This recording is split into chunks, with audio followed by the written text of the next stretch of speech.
Excuse me.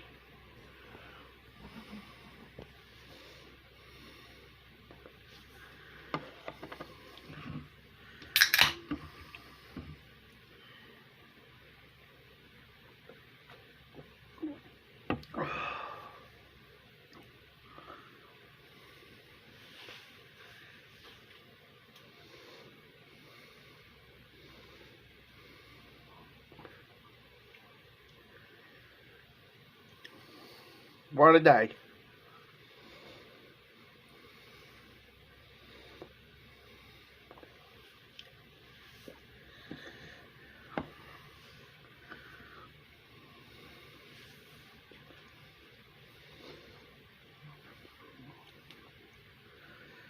What a day.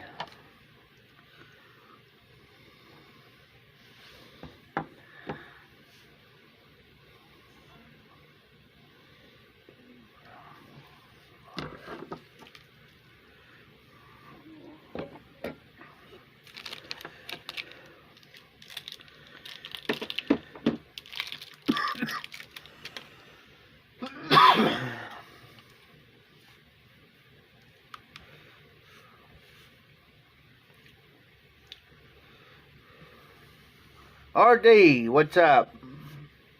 Got home about a couple hours ago, up at 9 o'clock, going on close to 10.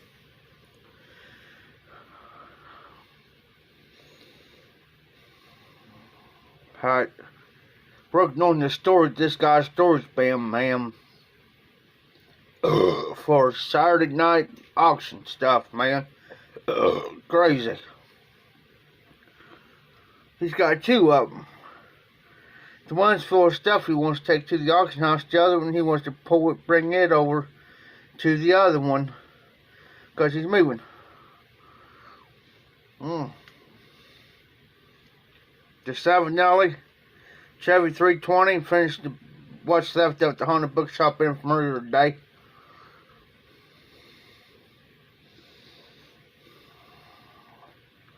Oh, cool. Of course. Adult beverage.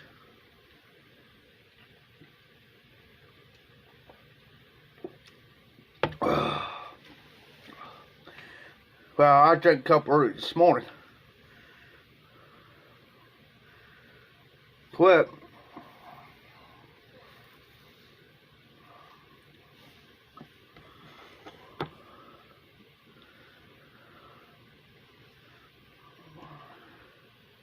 Ew, that don't even sound good. Michelob Organic. RD, are you a vegetarian?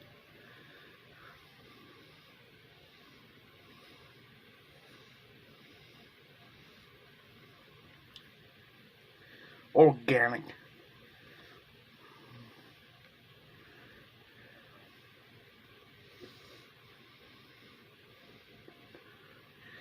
I was drinking Teastone earlier. Starting on a 6-pack of Busch.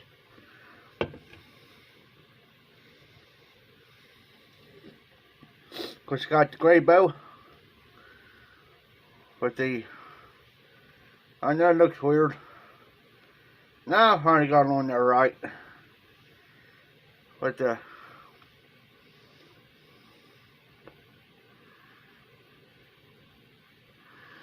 calories. Calories. Drink your Bud Light.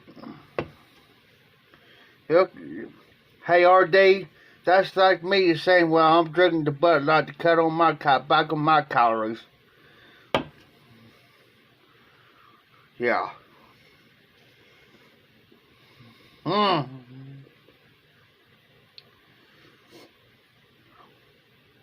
I tell Tim down there all the time, oh, I gotta watch my figure. That's why I drink the Busch Light, the Bud Light, because I have to watch. I said, is the Bud, if you drink the Bud Light or the Busch, it's like the diet version of the beer. He looks at me. I said, I gotta keep what I got, man.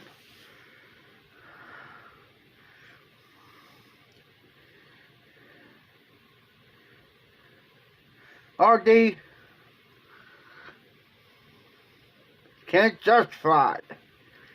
Can't justify yet. That's what's called justification. Can't justify yet. Organic. RD. Well, come down here and hang those guys at the auction house. And say you're drinking that Michelob organic stuff and see what they say. And don't look at me, because I ain't going to help you. They'll just give you a hard time, though. Joking around with you, but they'll give you a hard time. Don't take them too serious either. You might say, that's no good cocksucking, blank, blank, blank. Nah. Don't take them too serious. I tell people that all the time. See, now what's the difference? What's the difference, RD? If you're drinking the Michelob organic beer, you cannot eat a bacon cheeseburger tomorrow. That means no bread, no cheese, no bacon, no onion, no pickle, just a plain hamburger on a plate. That's it. No salt, no pepper, just plain. If you want to cut back on the calories.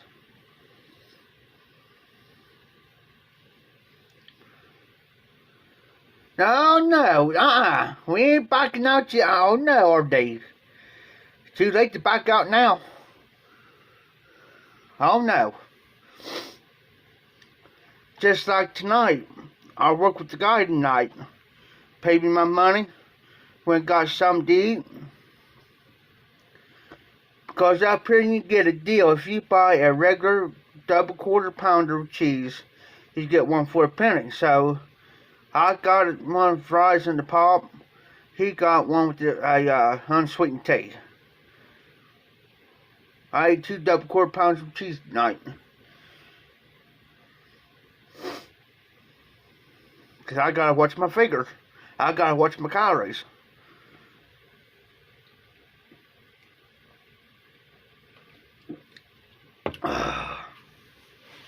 RD. I'm a diabetic type 2.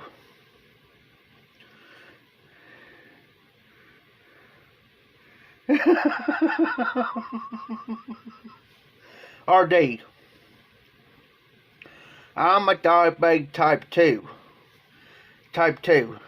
And I should not ate that second double quarter pound of cheese. Or all the fries. Because see, fries, any potato product, potato, will turn to starch, then it turns to sugar. Same way with bread. His breast got yeast and stuff in it, and it's got sugars in there. I have to watch how much bread I eat.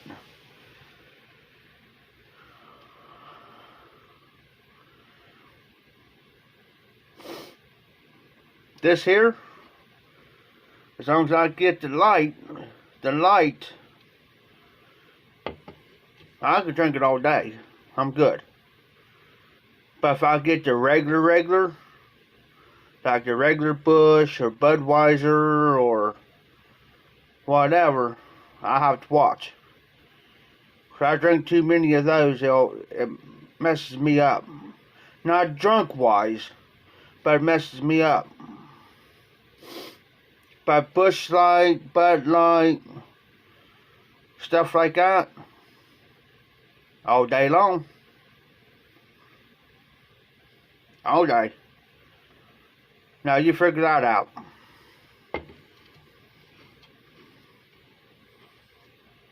Now if I drink like Budweiser, I can have like up to 3. If I go beyond that,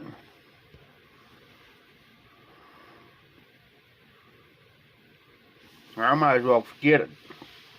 Because you ain't going to see Jeff for a minute.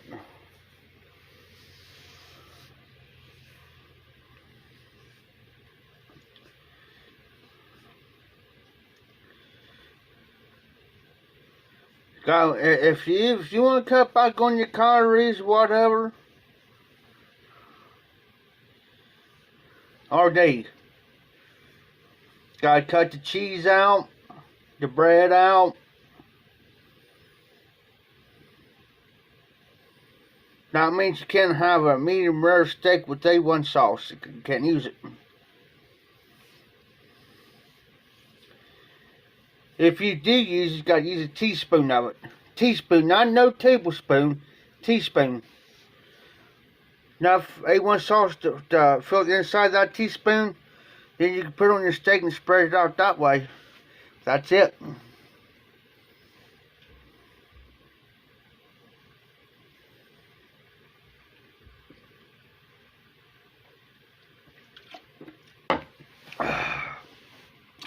Well, there's one down. Just that quick. I was thirsty. Time for another one.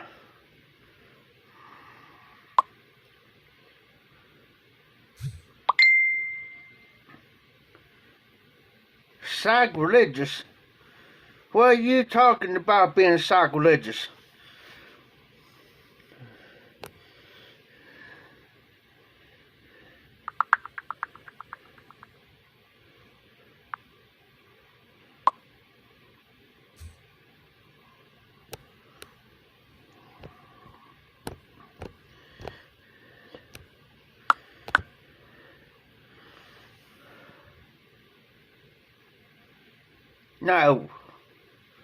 No, RD.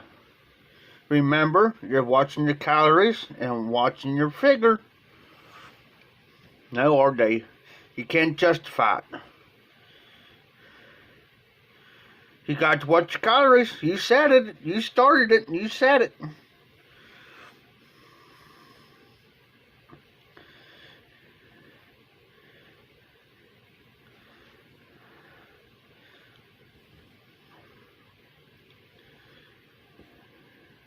You can't have no bacon cheeseburgers. You can't have the steak and cheese from Subway. You can't have the steak with A1 sauce. I'll tell you. Because if you was around me and you said you want to watch your calories and stuff, I'll be the top of the nope. Can't have it.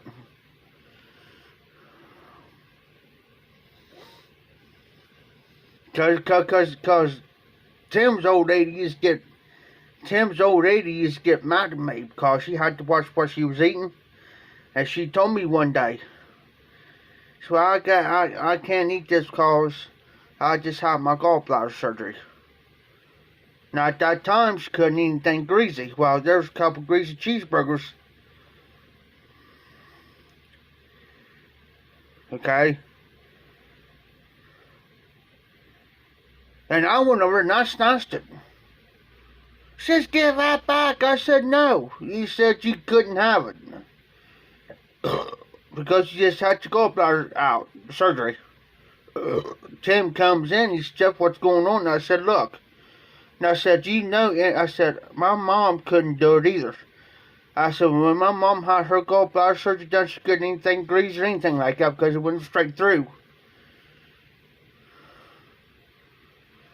He says, well, he looked around and he says, well, you should have never said nothing to him.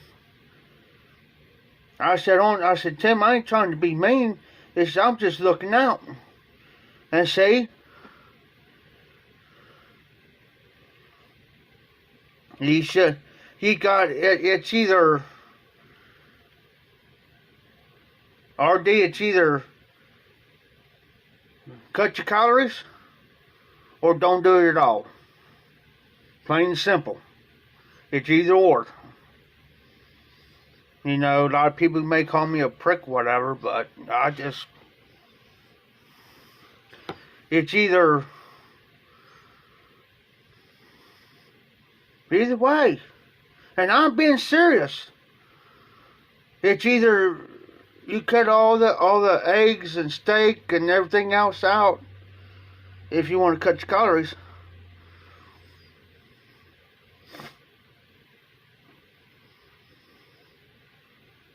If you want to cut it. Because basically what you're doing, you're contradicting yourself. You're saying one thing but doing another. You can't do either. You got to make a choice. It's either, you know, it's up to you what you want to do, alright? You know, it's up to you.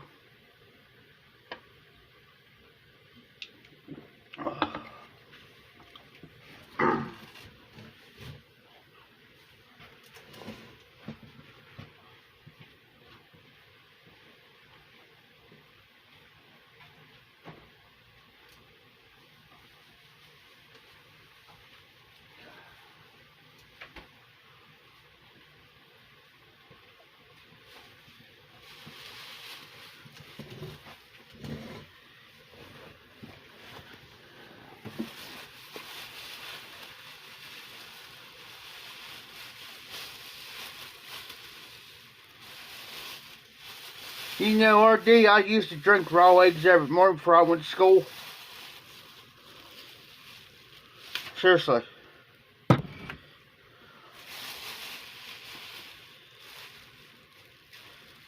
About not every morning, but every other morning, every 2 days. I cracked a couple raw eggs in the glass, stir it up, shoot it.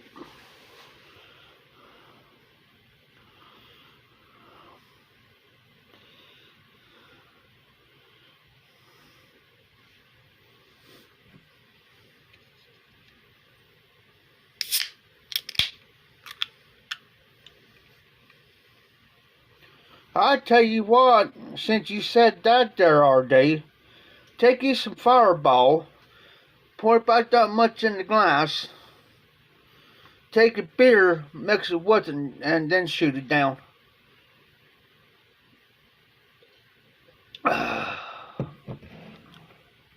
Shoot that baby down like a man.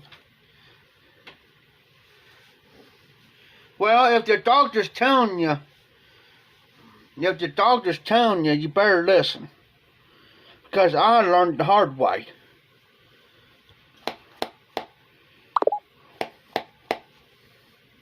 I learned the hard way.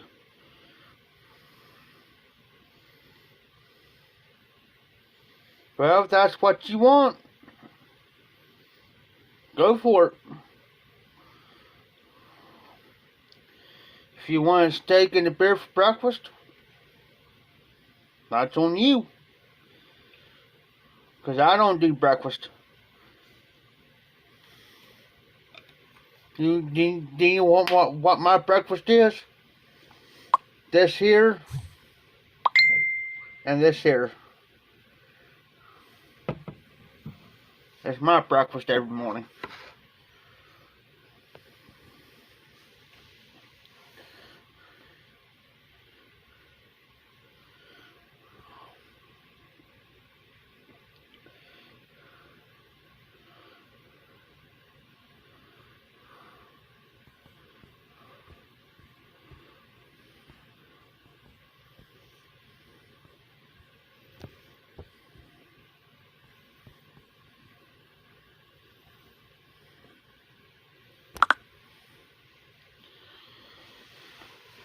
You got to do what the doctor tells you. If the medicines ain't working, tell them. So they can try something else. Well, let's try this. But you have to watch, because some medications will interact with the other medications and it won't be good. They'll counteract with each other.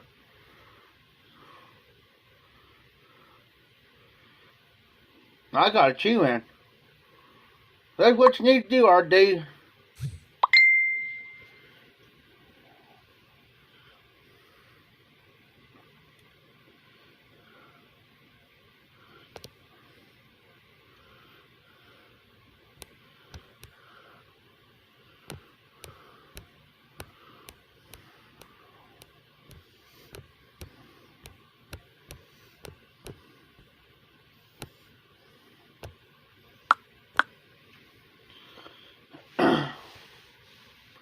Stick a chew in, then drink a beer. Excuse me.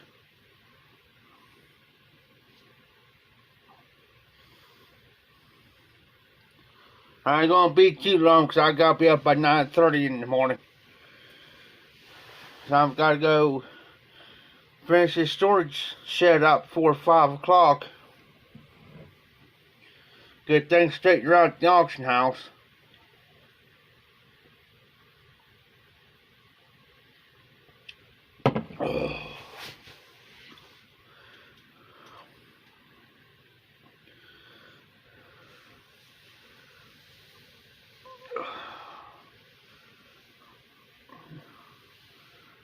Now I don't see one person in the house.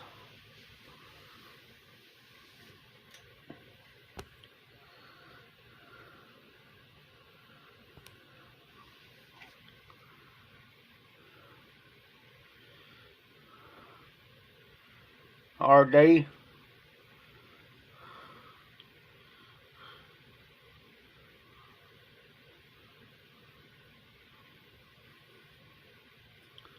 Keep it up, RD. I'll take you down here in front of everybody's auction house Saturday and I'll auction you off.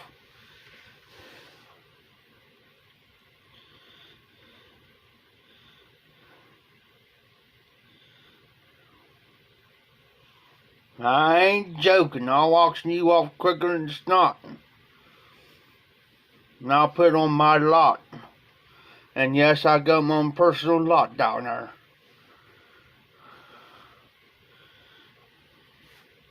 I'll just go by your weight. Whatever how much you weigh, that's how much I'll sell it for, $1 a pound. If it goes up to 20 a pound, the more it goes up, the more I get. Of course, but with me, I get paid straight outright. No tax, no nothing. When I pay for an item, I pay for it outright. Like if I say like $20, I just owe $20. That's it. Because I'm an auction worker. And they say, well, that's not right for you. No, because I work for him.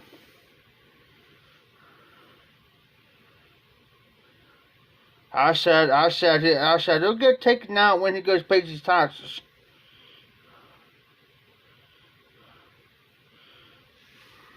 RD, I drink cow piss and I only weigh 60.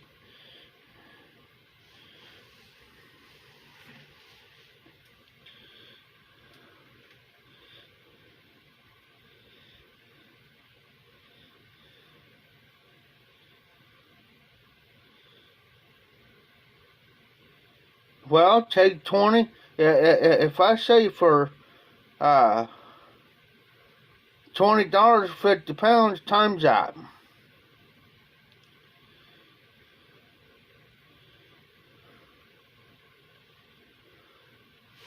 So, oh, I gotta check my phone. Hold on. Good. No text messages, no phone calls.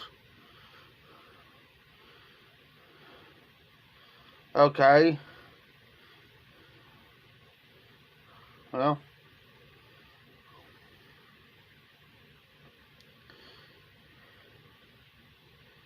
So you take 50.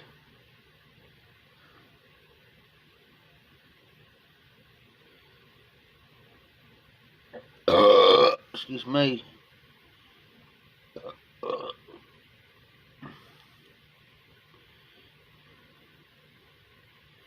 No, this phone's so doggone messed up. Seriously, my phone's messed up.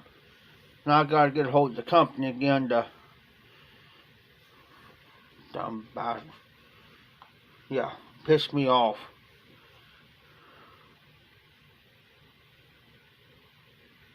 Cause I got a couple important contacts, several contacts on there important, and I need them. I don't see anybody else, RD.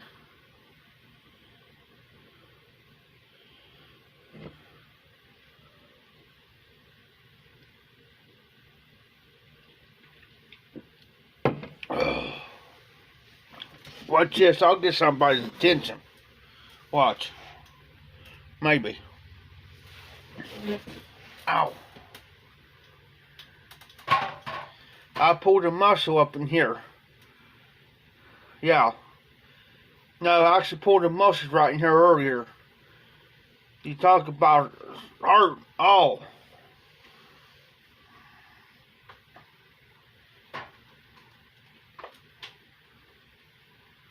Oh.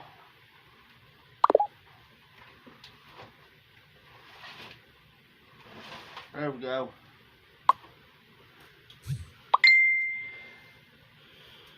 Cherry cola.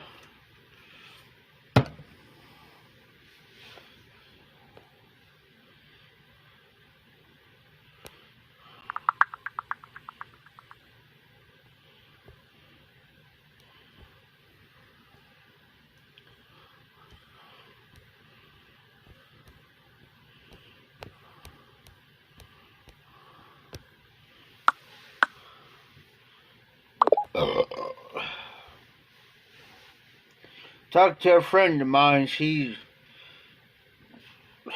poor woman. Left an abusive relationship, but she left her ex-husband. Soon to be. Oh yeah, I should. She left her abusive husband. He's a abusive, narcissist type person. Got her mind all screwed up. So I'm on the live, plus message her all this, not.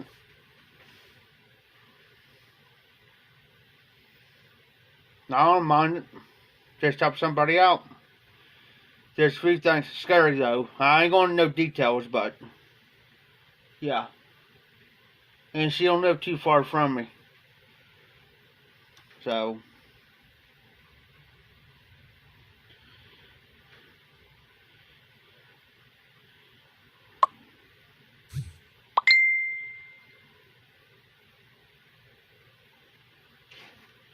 crazy.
What's wrong with people in this world? Seriously. Nowadays, people don't got no common sense, no morals, no respect, no reputation. Can't even be honest.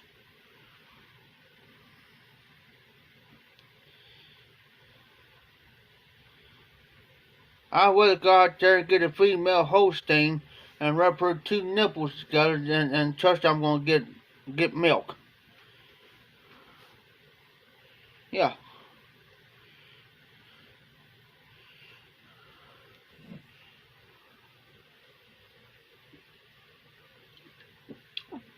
Or shall I say others is the proper term.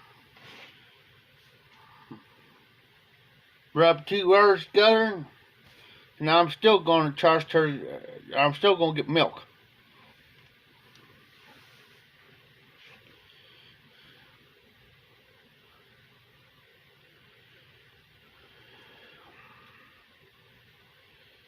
If I would have done what these people do today, man, I wouldn't live to tell the tale.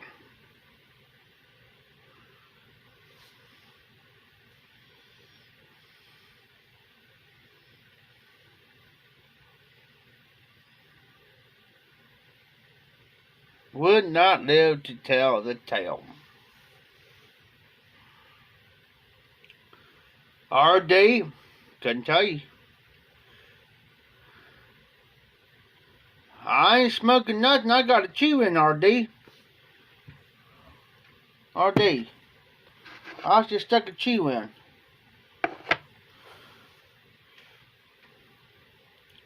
Pipe's done. I don't have probably about that much stuff to smoke in the bowl.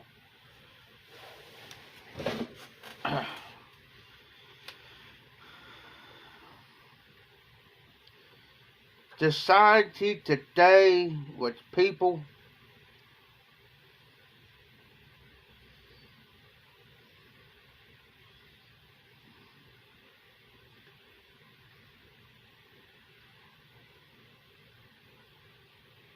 some of them need to go back in their early teens when it was still legal and right to spank your kids.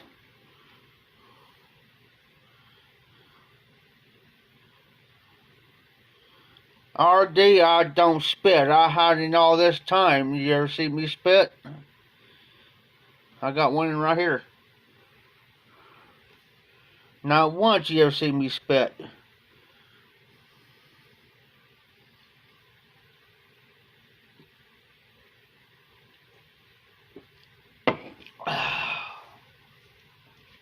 Try it sometime, RD.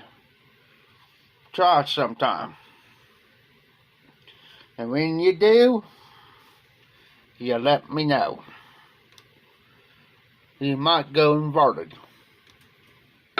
In a good way. And get your mind all together.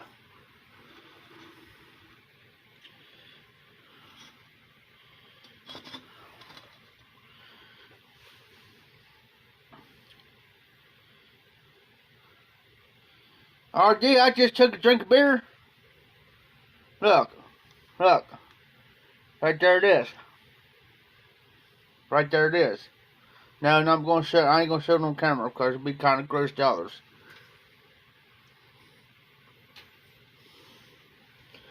I'll stick it back in. I'm swallowing now. RD. It'll help you cut the calories. It'll put hair on your chest and muscles on your arms.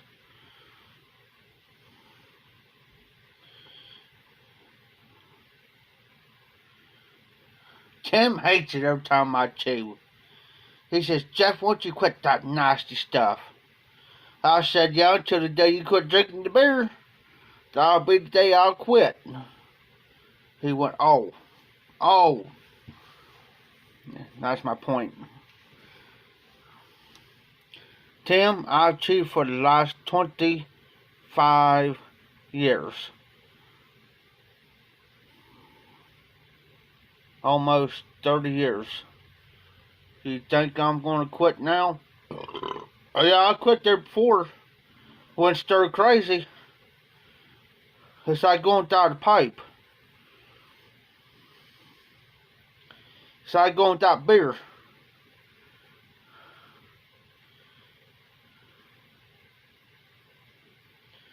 Hey, RD, it's just as bad going without bacon for a month. Try that. No bacon, no eggs, no steak. And you're wanting it, but you can't get it. I got to have a chew when I go to bed, before I go to bed. I got to have a chew when I get up every morning. Every morning. Because that's my breakfast.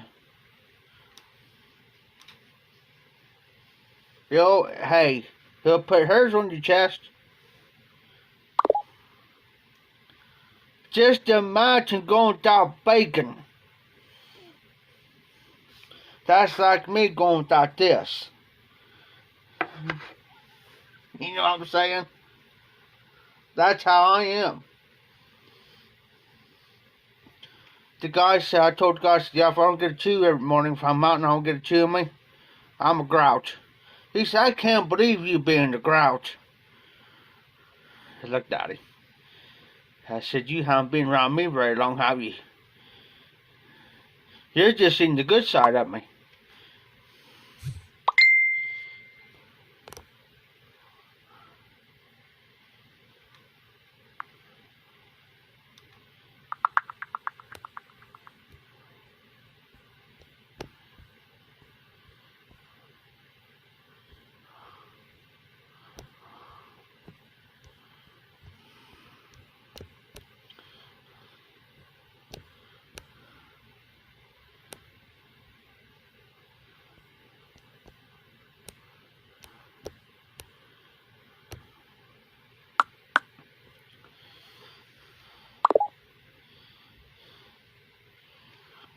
Okay, it's like you need that. It's like I'm needing this every day. Because people knows how I get when I don't got this. Trust me. Oh, I get... Oh.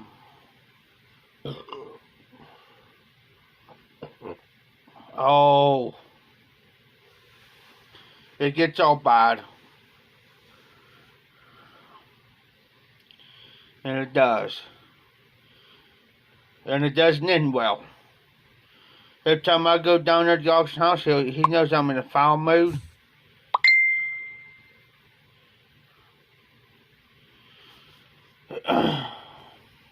Hold on.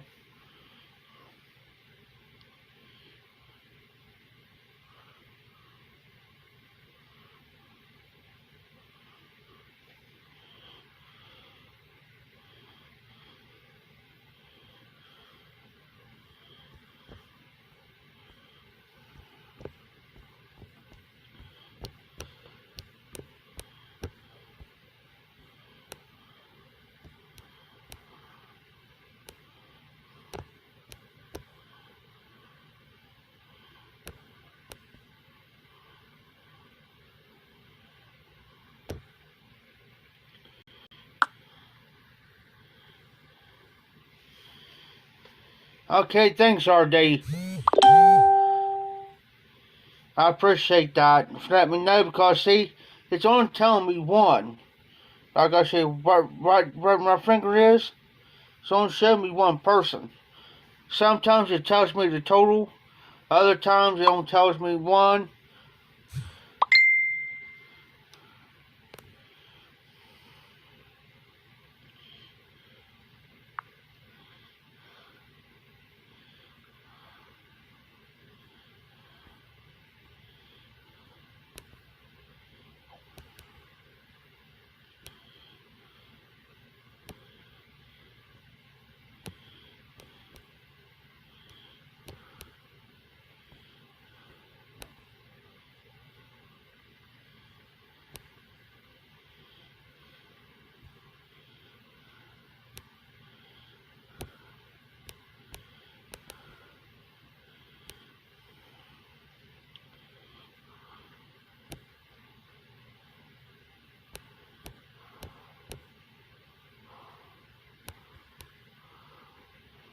Sorry guys, hold on, I'm typing a quick message here.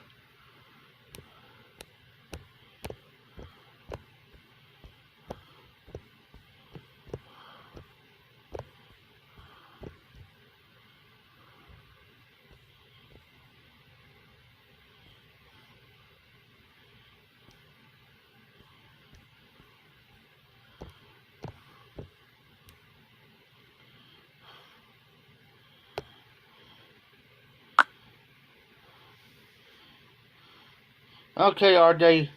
Now I just had to type out a quick message to her real quick. It looks like I'm going to have to make a little trip.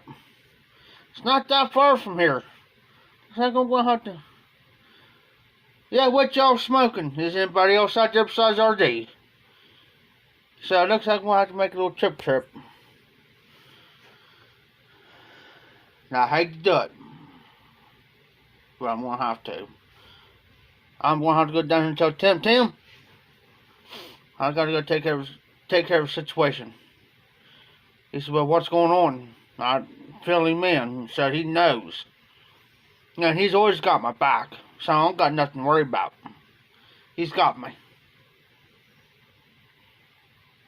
Now I tell him about what's going on. I said, I want to get her. I said, she's living in the hotel. I said, I want to find a way so she can have a place. But I said, I want her to get away from him too, so he don't have to be around her.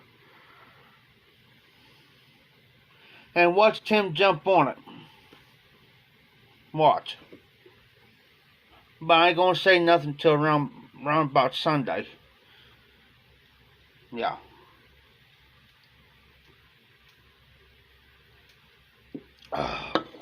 Because I know what'll happen. It'll turn all bad. Quick. Because Tim's got a short temper. Don't you dare say a word. And I said, if he kind of says something to you, and he kind of yells at you, don't think nothing of it. He's not mad at you. It's just, he ain't thinking at the moment. He's not thinking up here. Then sometimes I'll tell him, Tim, come on. Or I'll say, Tim, come on. Let's go outside. Come on. By God, come on out here and drink a beer with me. Oh, no, you're fine, RD. It's done and over with. It's been taken care of. You're fine. It's done.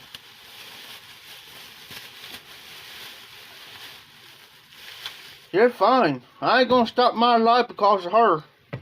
Oh, no. Oh, no. That ain't happening. But that's been taken care of, though. I just need a little bit of info. So we good. I don't think that's why I was typing. I just need a little bit of information. I got what I needed. We good. Come on, RD. Just started this live.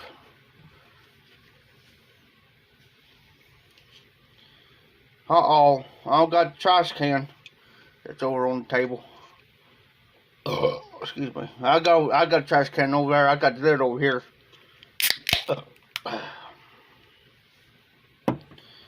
You still smoking, RD? Oh.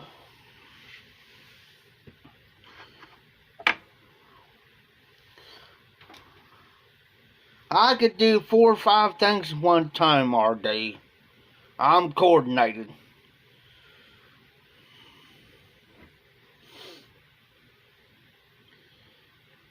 I was going in and out of the auction house about all evening for about 4 hours.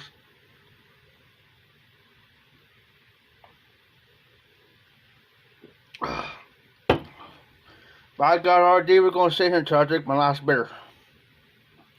And we got 3 more to go. Yeah.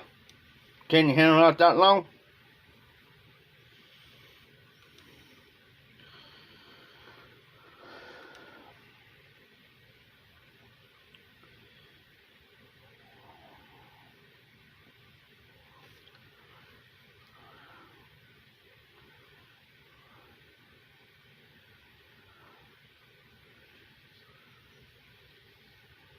Yeah, I was on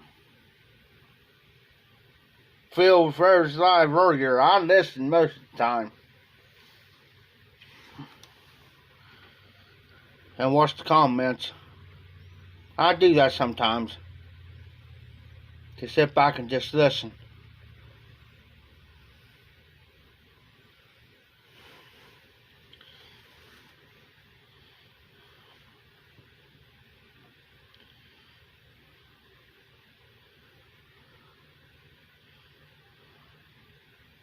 Go in there and take a shower, and now my hair's all messed up again. Now I gotta go in there and take another. That's what old Berg used to say. He's chooching. I'm chooching this, and somebody made a comment one day about that. I said, what does that word mean? And I was reading the comments, and I said, oh my gosh, seriously? You know what that word means, chooching? Oh, I knew you're a city slicker. You're from the city.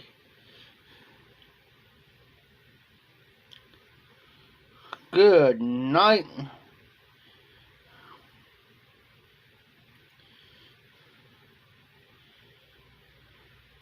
Some people think I'm from the South because the way I talk half the time.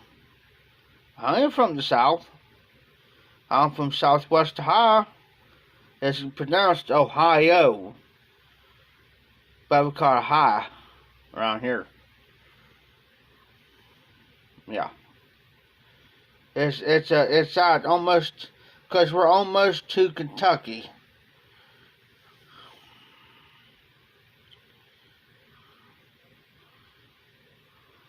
You know, I've been asked that question, RD.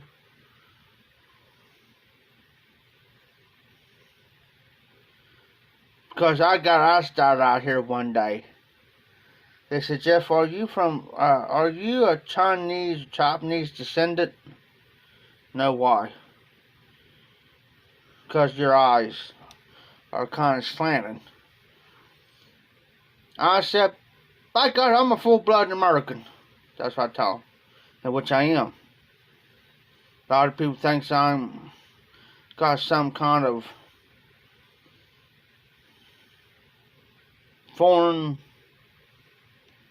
descendants from another country. And I don't. My grandfather was a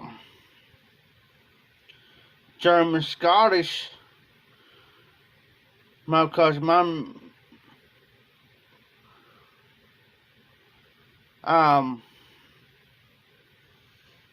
no, that's true. But my mom's maiden name was Koloff. Koloff, which is German. Because my grandfather, her dad, was a Koloff.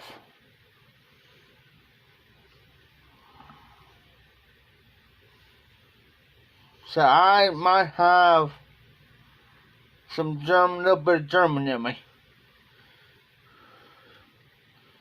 Not much, but that's why I say some. Not much. Because Tim down here asked me, because he says, I could tell you're short-tempered.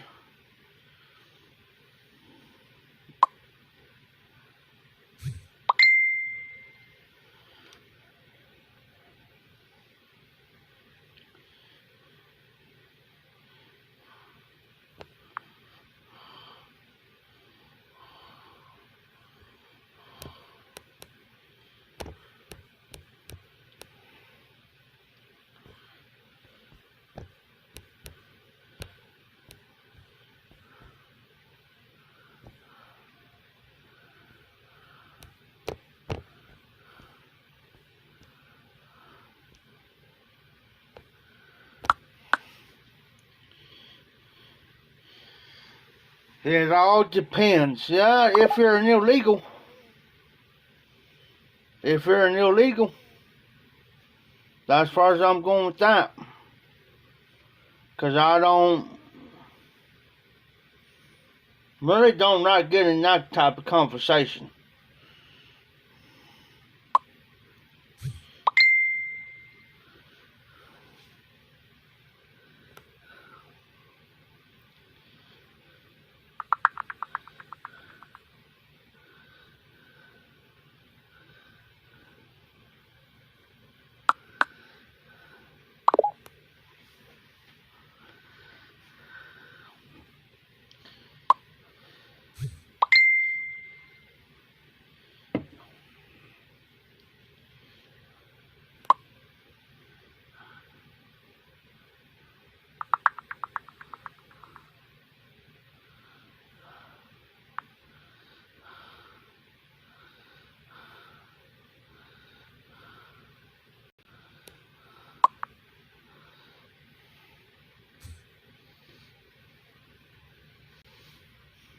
Back.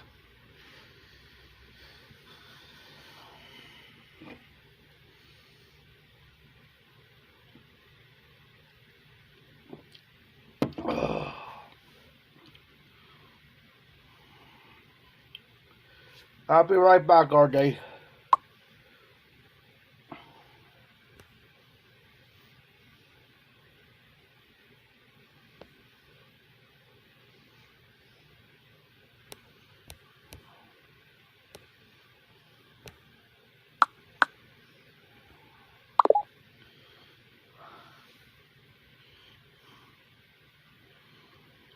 RD? Nah. But I tell you what, it's kind of crazy where I'm at right now. Right here where I'm at, living here in the courthouse. I'll be right back now explain. I gotta do this bathroom real quick, but I'll be right back to explain.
Yeah, I seen it where it was $7 down there in Virginia. Not West Virginia, Virginia. $7 a gallon.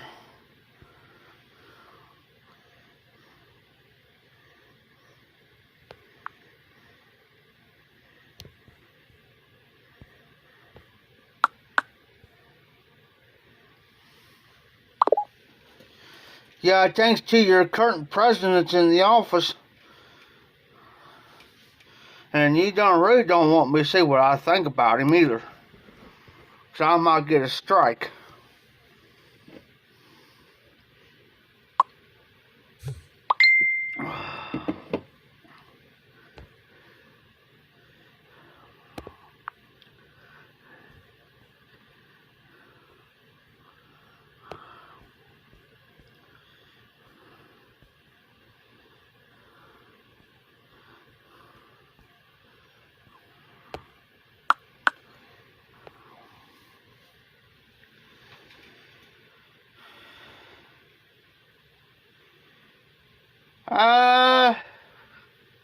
I really have to look up here because I was so busy today, even though I passed a couple gas stations earlier this evening. And I really didn't pay that much attention, really.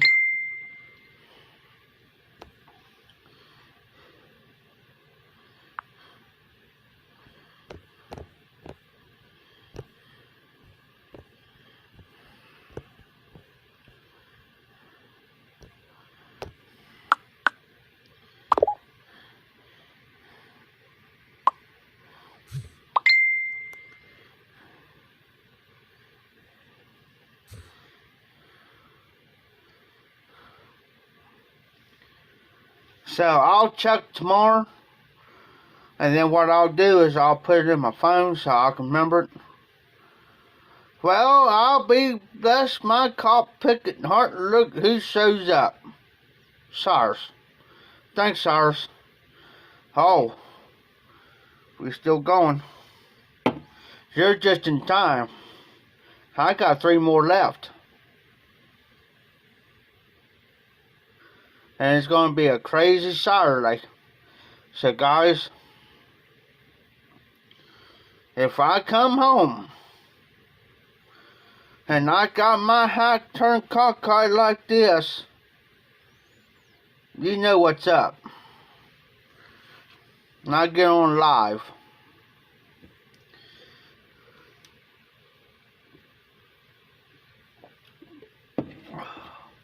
So what you up to, Cyrus? Hey guys, I got a box coming tomorrow, but I ain't gonna be here. I gotta go do some work. And hopefully by 5 o'clock I can be here long enough to do a quick video on this. If not, I'm gonna have to wait till after over a pipe's over with so everybody can see it. But I'm gonna try to do a quick one if I get back here before 5, because I gotta leave again at 5:30. Crazy week. And then turn around and be back down to Oxton House before 2 o'clock Saturday. Now figure that out.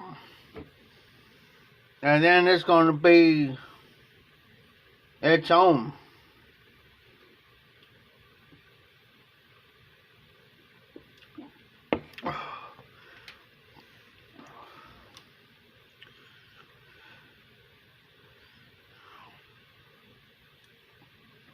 Hey, that AM4 Virginia is pretty good. I had it. Matter of fact, I had here a while, I think it was last year or year before last. I had 2 pouches of it. It's pretty good. Alright, RD. I ain't gonna be up too much longer either, bub. So I gotta be up by 9:30 in the morning. Another long day. Then when I get home tomorrow night, then I gotta turn around and I gotta stop by the store before I come home, cause I ain't gonna be able to go back in, so I gotta grab another 12-pack. Well, 6 to a 12-pack. I might grab a 12-pack this time. No, I'll just grab me a 6-pack.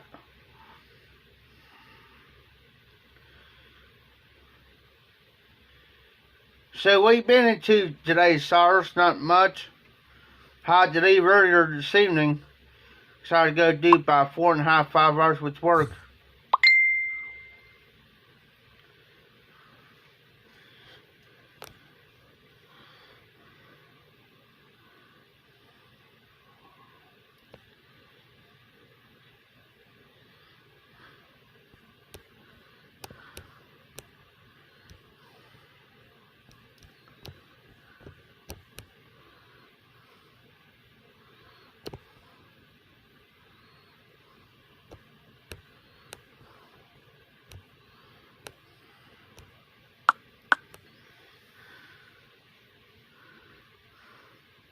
Oh man, Cyrus.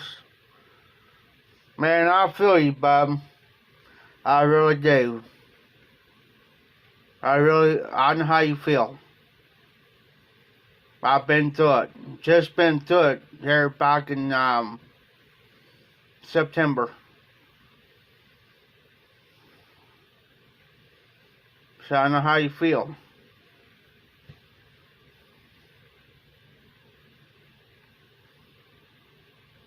I'll be praying for you.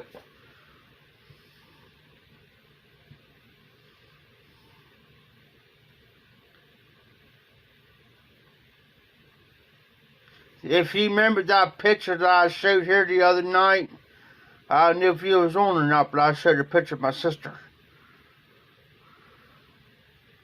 And I'll show you something.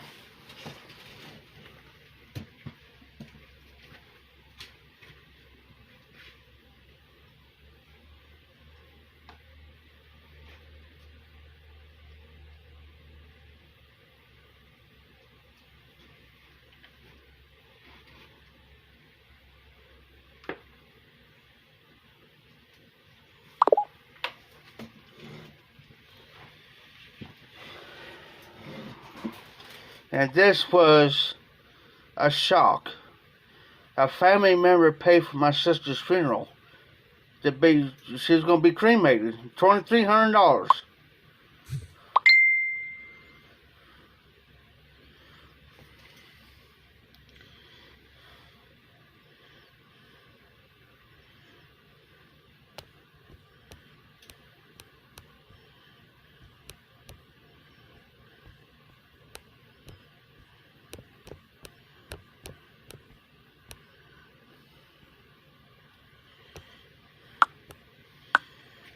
And they gave me this. They gave me this.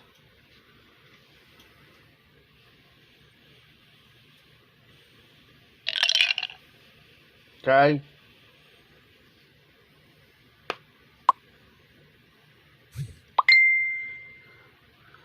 This is a necklace with the heart.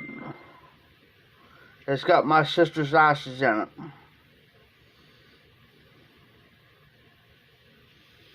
So now she sticks to me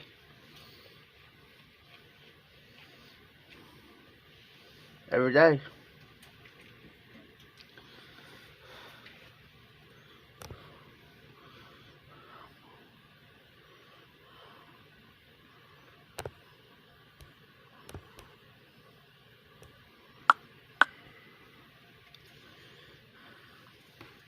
I wasn't expecting that.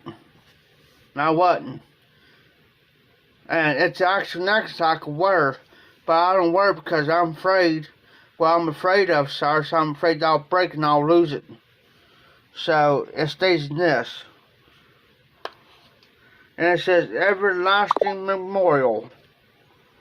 Everlasting Memorial. And it's so neat though.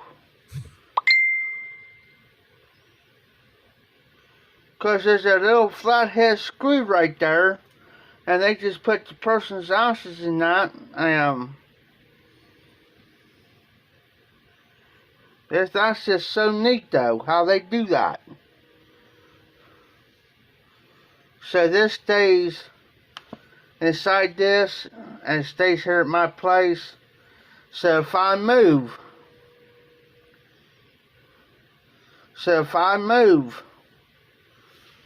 this will be the first thing besides my sister's picture and my mom's picture that will go. Or it'll be the last thing will go.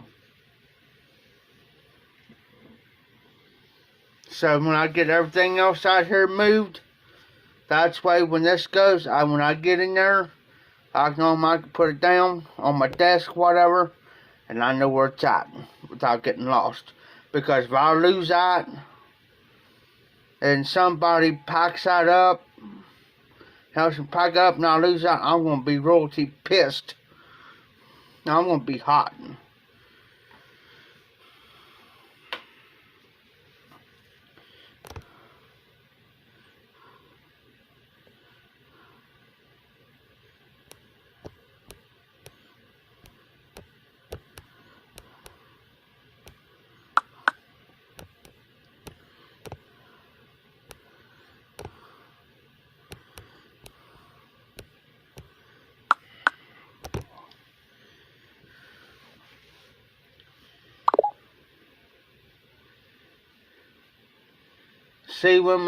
My sister got lung cancer, and she's in the last stages of it.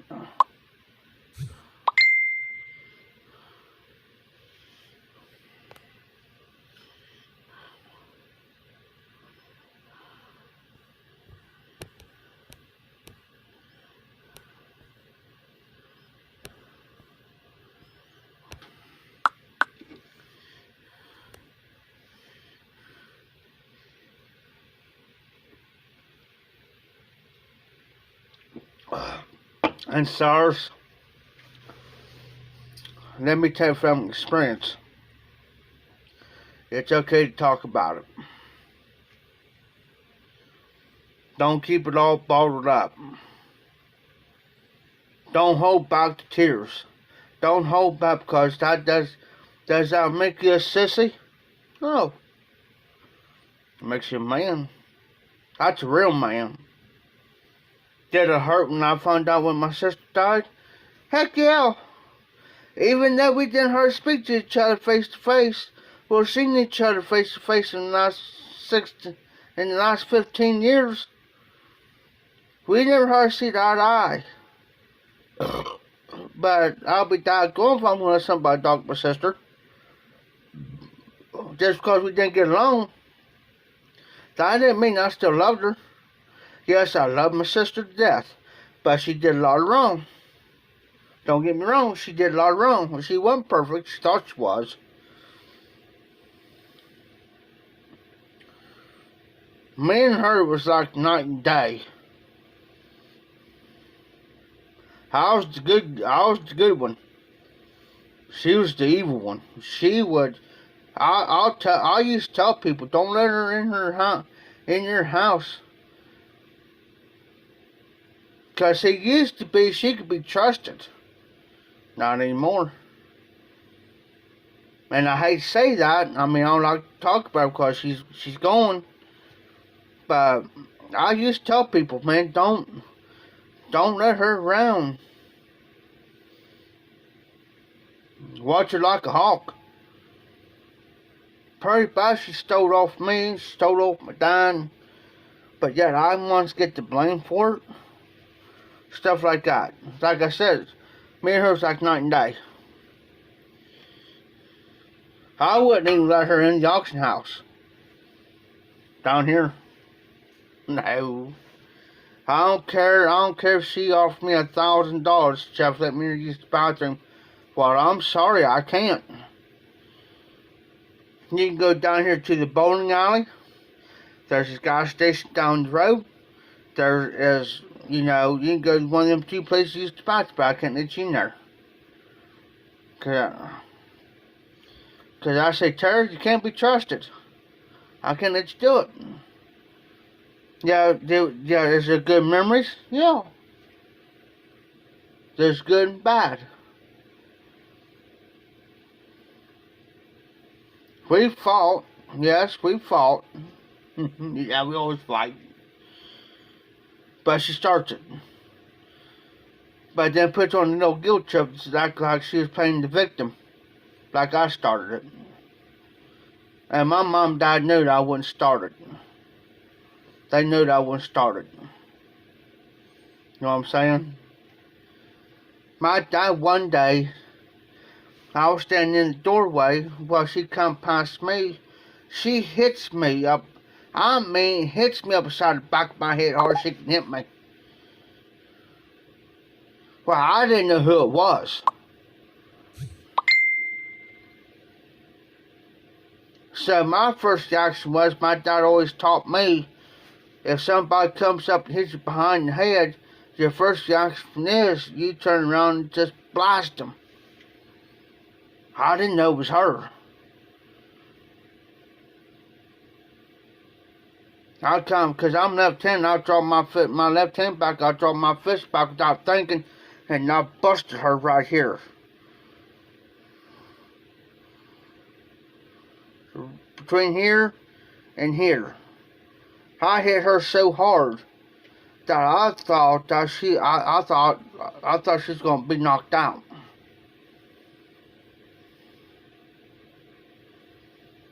Didn't mean to. It's just an reaction what Dad always taught me. He says, Jeff, don't trust nobody that comes behind you and hits you in the back of the head. He says, you just cold cock them. That's what I've always been taught. I was probably about 12, 13 at the time. Then she goes over and sits down. Next thing you know, she says, he hit me up beside my head. Now I got a bad major headache. Dad says, well, You should never hit him in the back of the head from the jump, Tara. You got to remember what I taught him, that if somebody comes up behind him and hits him, he's going to turn around and he's going to hit you. And I let her have it. I didn't do no love tap either, you know what I mean? But I didn't mean to hit her. I didn't know it was her. I thought it was her old man. Because me and him didn't get along. You know what I'm saying? He thought he was one of those type. He thought he was the cock to walk type. Then she left him for another guy that stood about 6'6", and he thought I was sleeping across the couch. So I had the TV on, and they know I got to have my TV, and they know I've always slept with the TV on, always. They thought I was laying there asleep. They was into it. And I was listening here, and I was laying there listening. And he says, "Well, if you don't give me that," he says, "I'm going to bust you right here, right straight in your mouth if you don't give that to me." I jumped up. I said, "You going to do what?" I said, "You going to do what?" I said, "You ain't going to do nothing. That going thing in this house." I said, "I'm going to tell you what." I said, "I don't care if you're 6'6", 300-some pounds." I said, "Me and you go around the rim." My sister looked at me, "You stay all of it." And I said, "No." I said, "For number one," I said, "you could do it down there where you live, but I said, I'll be daggone if I'm going to let you come up in Dad's house and disrespect Dad's house like this." And I said, "Tara, you know if Dad gets up and if he finds out what he's doing, you know what's going to happen. You know what's going to happen. It's either he's going to walk out of this house or they're going to carry him out in the stretcher." So I'm telling you, about that time my dad woke Dad up, and Dad come out and he looked at me, "Steph, what's going on?"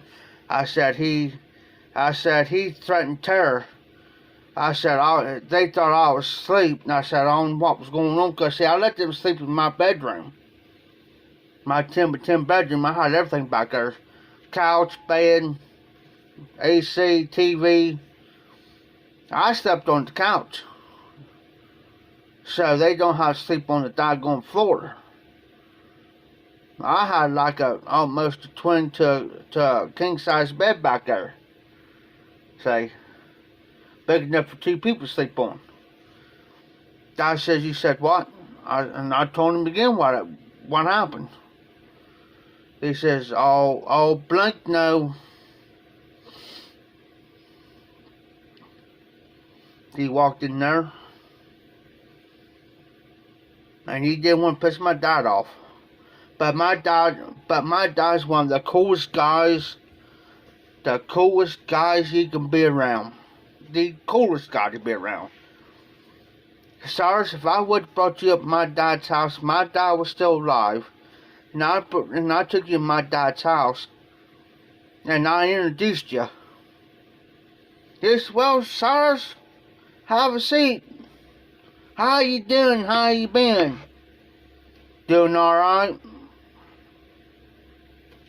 That was my dad. "Need anything?" But when it comes to, and if you stuck around for supper,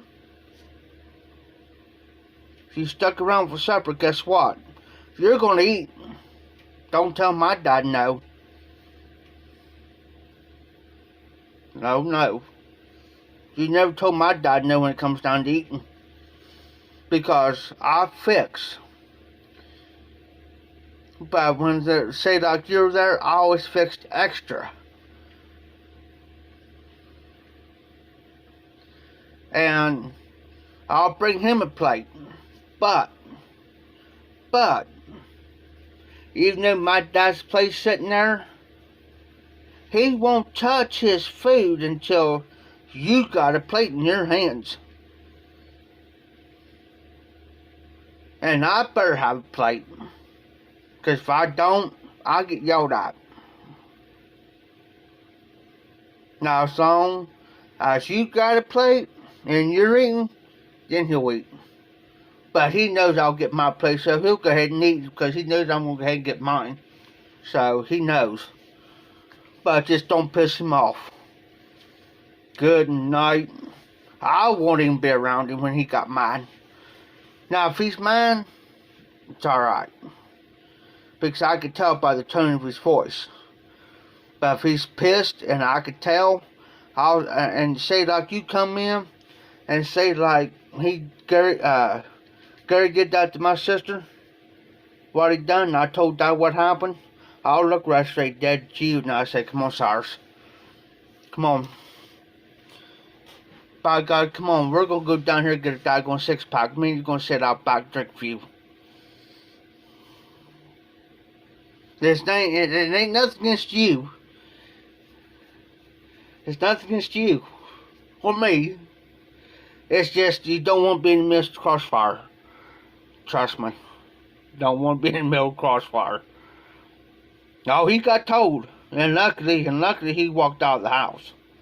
He was lucky. Because I told him. Because I didn't care. I mean, if you was standing there, I mean, you could have stood there. I mean, he wouldn't have done nothing to you. But I'd rather for you to not to be in the middle of a crossfire just in case something would happen. Just in case you might get one of those accidental hits. Didn't mean for you. You know what I mean? Cause even though my dad had lymphedema and chronic bronchitis, don't let that fool you. Cause he'll get up and he'll hit you. And when he hits, he hits. He don't sit there and love tap you. Well, Gary found out that night. And the only reason why I was standing there just in case Gary done something stupid. I had my baseball bat kind of close. You know what I'm saying? Just in case I had to use it. But I didn't have to. Only thing he says, you ain't gonna touch my daughter in my house. He said, I'll be daggone if you're gonna do it. He says, number two, he says, Jeff ain't gonna sit there and stand there and tell me a lie. He's not gonna lie to me. And he says, if I were you, he says, you better go ahead and walk out that door, get in your vehicle, not hers, your vehicle. And this is like 1 o'clock in the morning. 1 o'clock in the morning. So I told so I was already dressed. I said, Tara, hand me the keys to your car. She says, why? I said, I'm gonna go for a cruise, and I said, I ain't gonna let him go out there and do something to the car, and then for you not to have a car. She had a beautiful, and I'm not a Ford person, but she had a beautiful jet black Ford Thunderbird 5-speed. And I was dying to drive this car. And she knowed it. She knowed I wanted to drive it. So that night she let me drive her car. Because after I told her, it made sense to her. She says, yeah, Jeff, says, take it out to so-and-so's house. I said, alright. I said, let me call, and I'll explain what's going on. So I called so-and-so up, and I said, hey, I said, Gary and Tara just got into it. I was telling Gary to leave. He's got his own vehicle, but Tara's afraid that he's going to do something. Because I went in the kitchen. Because Dad had 2 phones, one in the front room, one in the kitchen. So I went to the kitchen, I explained it. I said, Tara's afraid that he's going to do something to her car. Do you mind if I go ahead and drive out to you guys' house because I had a farm? She says, well, yeah, sure. She says, is your dad alright? I said, yeah, he's fine. But I said, I'm going to kind of wait a few minutes. I said, I'm going to go out there and start the car. And I said, I'm just going to go around the block in the alley. And I said, I'm going to pull in the backyard and watch. Then I said, I'll be out. I said, give me about 15, 20 minutes. And I said, I'll be at your house. So I waited. He didn't know I was parked in the backyard. Because since I pulled up the alley and I set the headlights up, pulled in real quiet. Didn't know I was sitting in the backyard, but I had the car backed up. I backed the car in.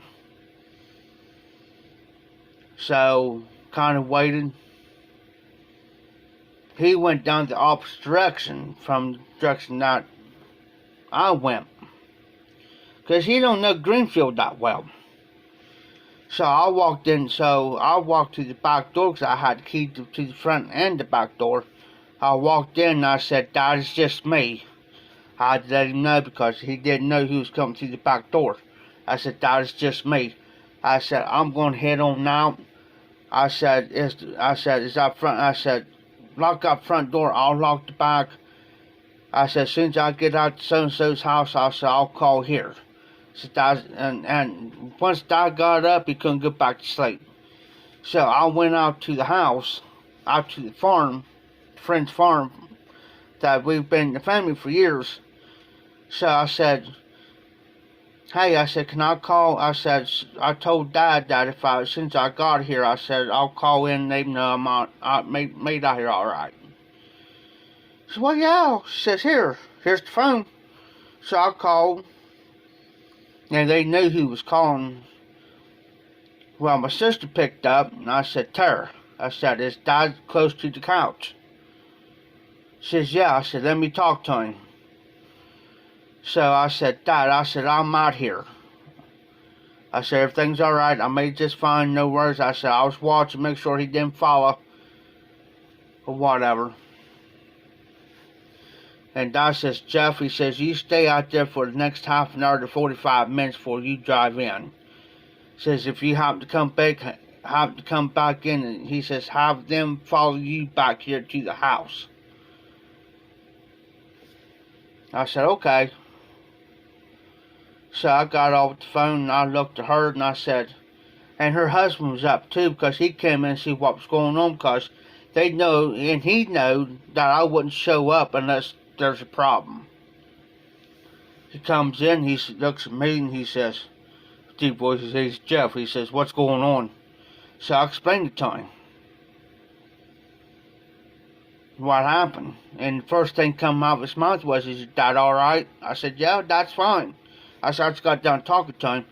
But I said, he wants me to be here. He's got a favor to ask you. He says, yeah, what's that? I said, he wants me to be here for the next half an hour to 45 minutes to make sure it's cleared. And he wants to see if you or her can follow me back in town to make sure I make it to the house all right without him following me. They will try to run me off the road or anything. He says, well, sure. He says, no problem with that. He says, I'll take care of that problem. He got mad. I mean, mad. About the rest of this can. He got mad. That's how mad he got. He went in there. He grabbed his .22 rifle, which he was legal. He was legal. He says, come on, Jeff. He says, you don't have to sit around here and wait. He says, come on. He said, I got you. I said, all right. He says, no. He says, okay. I had to laugh. Walked out there and seen my sister's car. He says, woo! He says, is that Tara's car? I said, yes, that's a Ford Thunder. That's a Ford. It's a 96 Ford Thunderbird 5-speed. Now, I said, I've been dying to want to drive that car. I said, she finally let me. She did. I said, yeah. I said, oh, smooth. I said, that is smooth. I said, it's like driving on air. He says, really? He says, all right. He says, if I get in town, he says, I'm going to ask if I can take a ride in it. Alright. He's a big man too. About 6 foot. About 300. So he follows me in town, goes, Dad's out. Gets out. I get out, he gets out and locks the truck up. And he says, Jeff, he says, I got on the front seat and I knew what he had. It's alright. So he walks up to me to the house. Walks in. I said, Dad, I said, we got a guest. He says, well, by God, it better not be him. I said, it ain't him.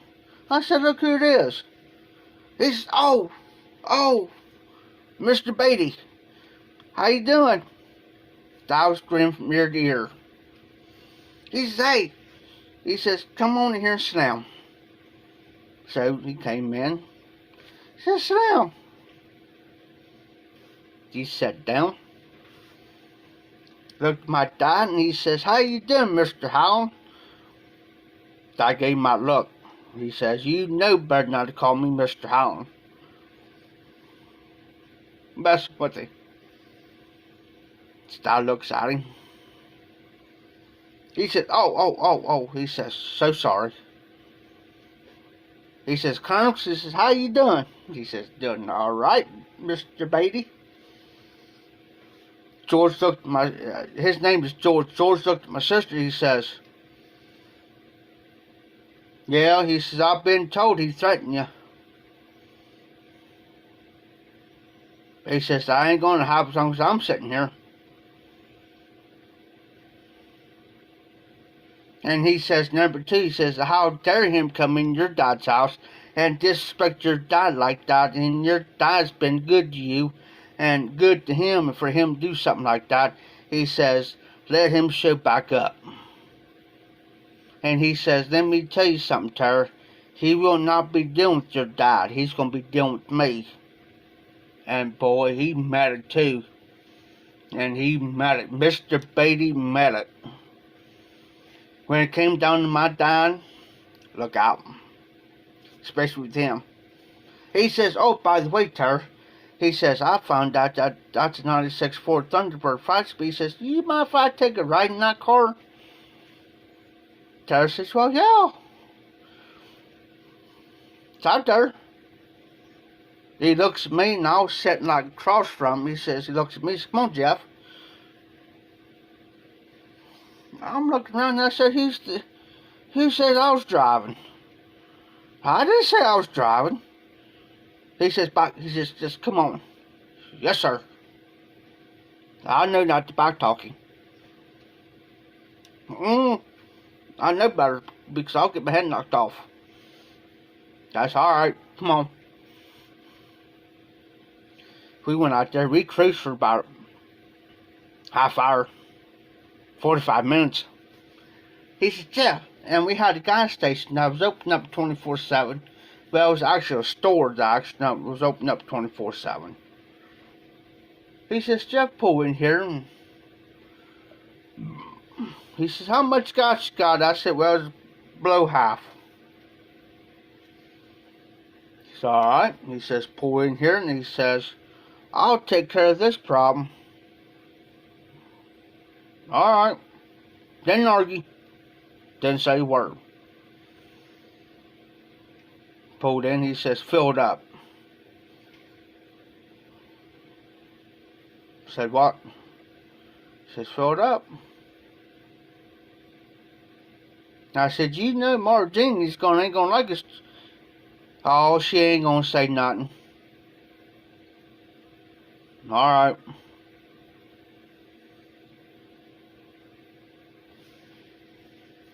So I filled the car up. He says, fill it up, so I filled it up. If I didn't, I was going to get this. If I didn't. Because they treat us kids like their own kids. So I filled it up, went back to the house.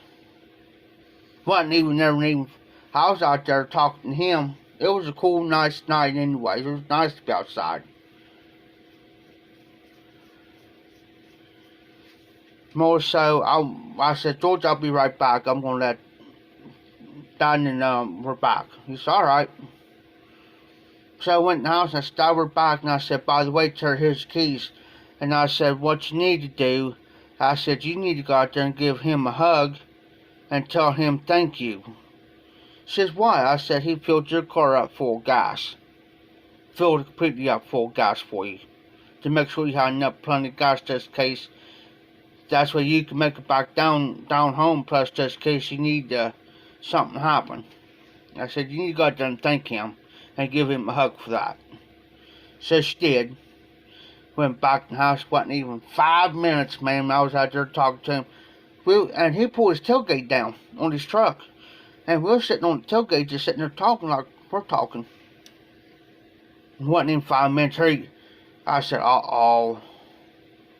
He says, what? I said, there he is. He says, are you sure?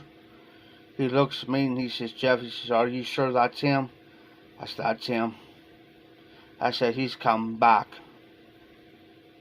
He says, I'll take care of this. He just don't say nothing. He handed me the keys to his truck. And he says, Jeff, he says, slowly go to, he says, as soon as I walk up, he says, you slowly go to my passenger side of my truck and unlock my door and roll down my window. Okay. He says, you know what's sitting in that front seat? Yes, sir. Okay. He says, you listen to me when I tell you if I need it. You listen. He says,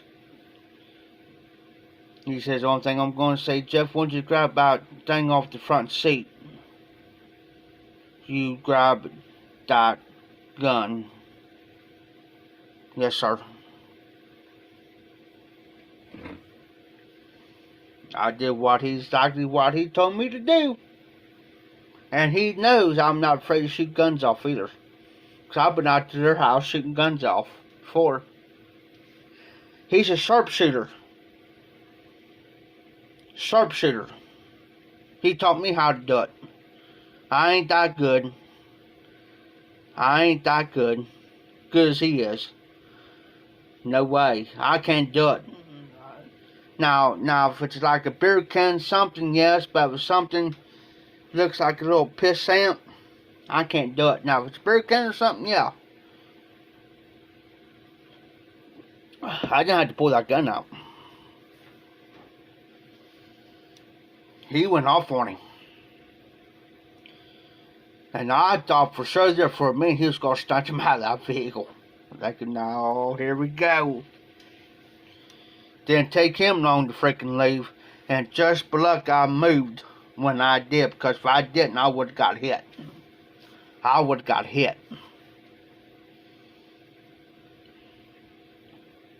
Because when I moved, I came running and he come by so fast, I already jumped in the back of the bed of his truck because he had his tailgate down. And I jumped in the bed of the truck. Come back out of the truck and he looked at me and he said, Jeff, you alright? I said, I'm fine. Don't worry about me. I'm alright. I said, I'm used to jumping like that. I said, I'm alright. He says, so he walked to my dad's house and he told Dad he was just out there. And he says, I told him. And he says, I'm going to stick around for a little bit. A little bit longer, for about another hour or so. So he calls out to the house. Well, he asked Dad if he used the phone. Dad said, don't have to ask me. The phone's right there.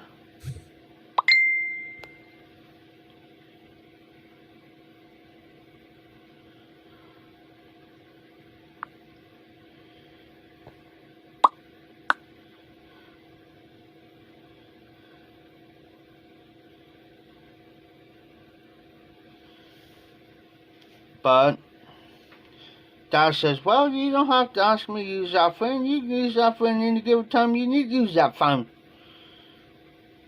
So he calls out there at the house and told his wife, well, I'm going to stick around for a little bit. And he said, I don't want to see something happen to him. Well, to her, Jeff, he said, I'm going to stick around a little bit longer. He said, I'll be out the house. Well, she convinced him into calling the police department. And he got the phone. He says, well, I don't want to do that. When we got the phone, Dad says, what's going on? You all right? Is she all right? He says, yeah.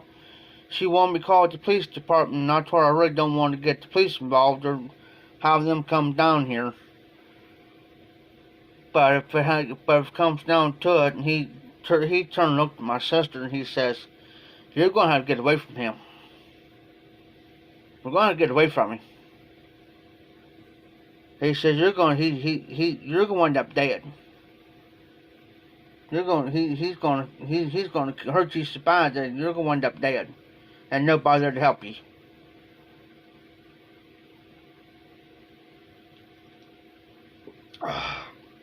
But she didn't listen to him. She didn't even listen to Dad either.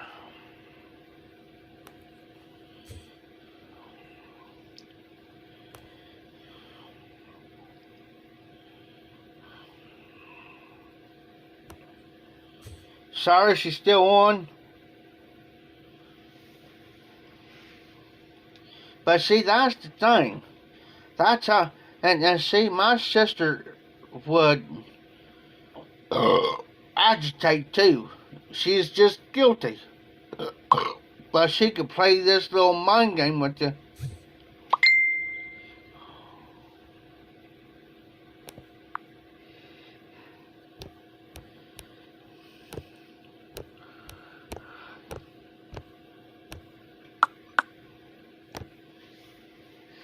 That guy gave me a thumbs up on Facebook, didn't mean to. I don't worry about it. But my sister can play a good mind game with you.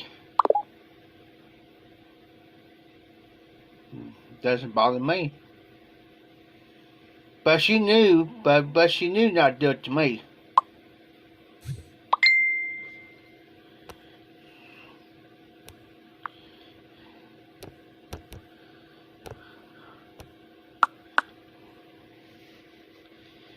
I'm not good friends with people that a guy, he's a chief investigator for the Humane Society.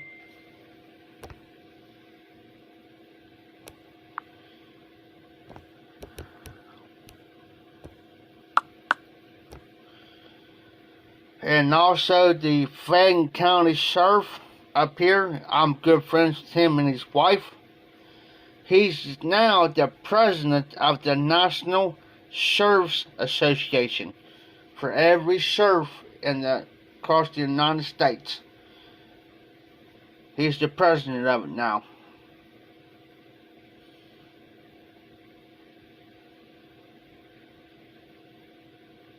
Good friends with him and his wife, both awesome people, great people. I can have introduced right to him. And he'll sit there and talk to you like he knows you for years. And a lot of people think he's one of those cock-to-walk attitude sheriffs. He's not. He's not. He's just doing his job. But he ain't that way. Trust me. He's the down-to-earth person. Because the way he looks at it, he ties the shoes the same way you tie yours.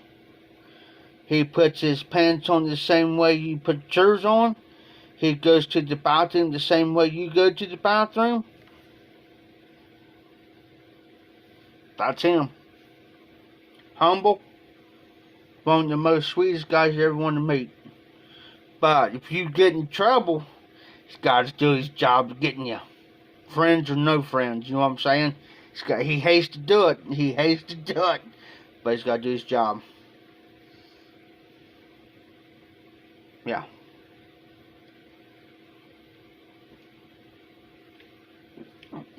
His wife picks on me all the time. Every time his wife, she sees me, she's picking on me. I always say something smart.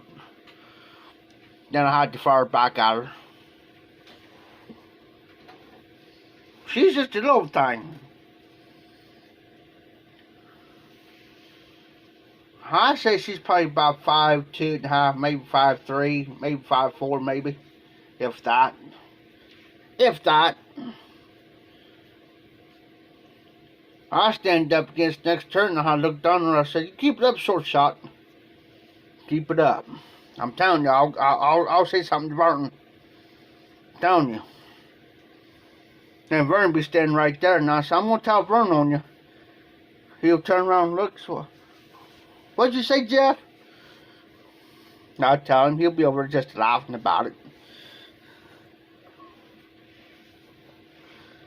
But let somebody else try it. Say what I said. Be a different ballgame.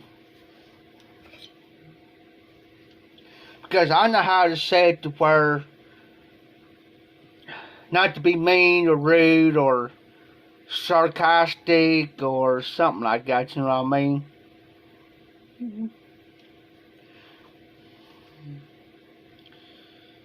You know what he did and Joy did? They came down to my sister's funeral, but memorial service, and they couldn't find it because I've got town. You know, they actually came down. They said, "Jeff, we was down there, but we didn't know exactly which part of you guys was at." I said, "I am so sorry." But I said, "I knew we was going to have it at the park." But I said, "I didn't know what exactly section it was." And I said, "I really didn't have it." I said, "Somehow I lost your number." And I said, "We sent you my number so you could call me so you guys could be there." And this comes from the sheriff and his wife.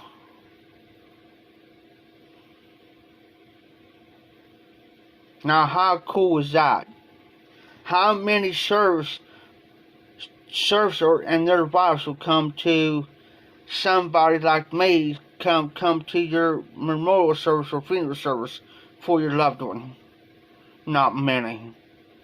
Not many would do that. Travel 35 miles. Now, I told her, and when she told me that, I felt so doggone bad, man. I really did. Dude, I felt about this tall. This tall. And I told Beck, and when I went down to my niece's house, I told her what happened. Her eyes got this big around. You said what? No. The Fayette County Sheriff himself. Yes, sir, the chosen few. She says the actual Fayette County Sheriff and his wife was going to come down here to Mom's memorial service. I said, "Yeah, they was actually here, but they couldn't find where it was at." And I said, "I didn't have anybody's numbers to communicate, or they would have been here." She says, "Oh my God, you're actually friends with the sheriff." Well, yeah.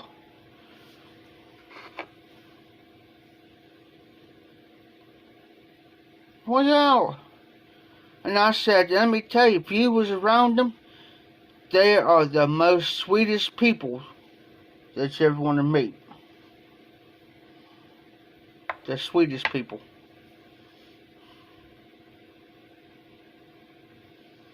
I said them because they're still young, in their 20s. Still young, in their 20s. And I tell her and her boyfriend this every time. I say, if you give respect, you're going to get it back. I said, trust and respect is earned, not given. You have to earn it. You have to earn their respect. You have to earn their trust. And it takes a long time. I said, I've gained their respect. I've gained their trust. I said, I can go to her. I said, I can get on Facebook and contact her and say, hey, I've got a problem. I don't know what to do. Or I say, hey, I need somebody to talk to. And I'm not that far from her job. And she says, Jeff, she says, come down here about this so-and-so time and come in and tell them that you want to talk to me.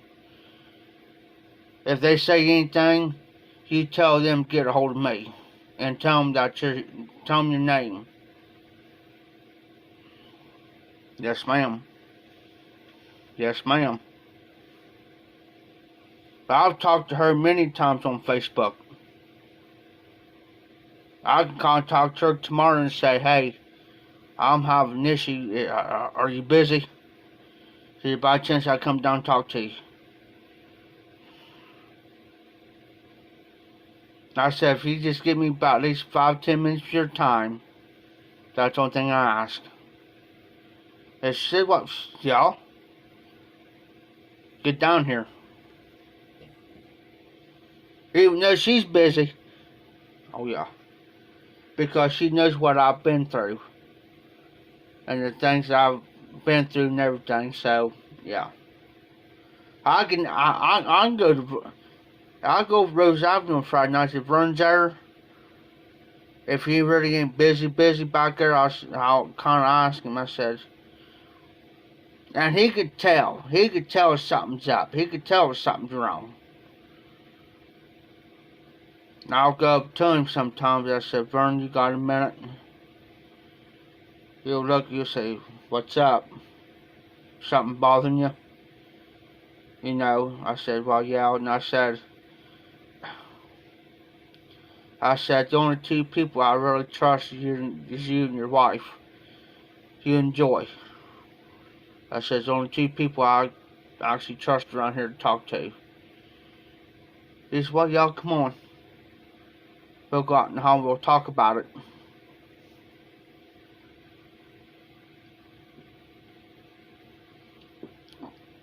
And sometimes his wife will come, and sometimes his wife will catch to see what's going on.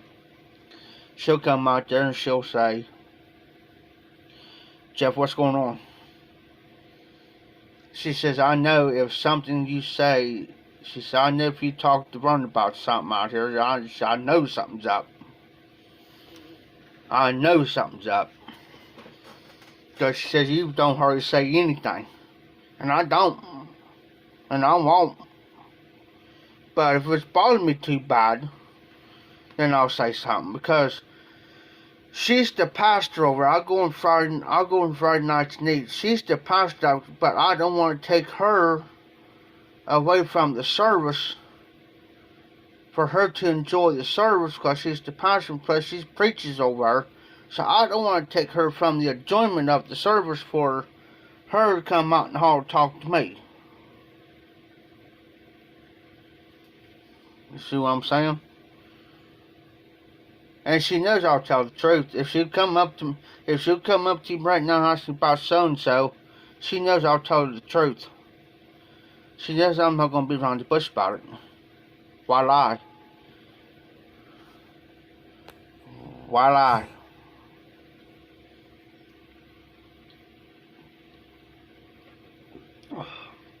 You got to have a reputation.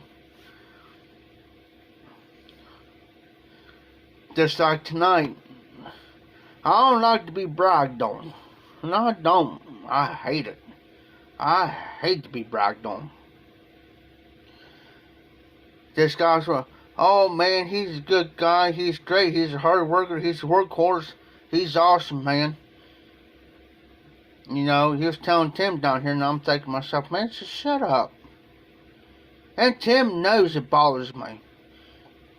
Excuse me, he knows it bothers me when somebody does that. He knows that.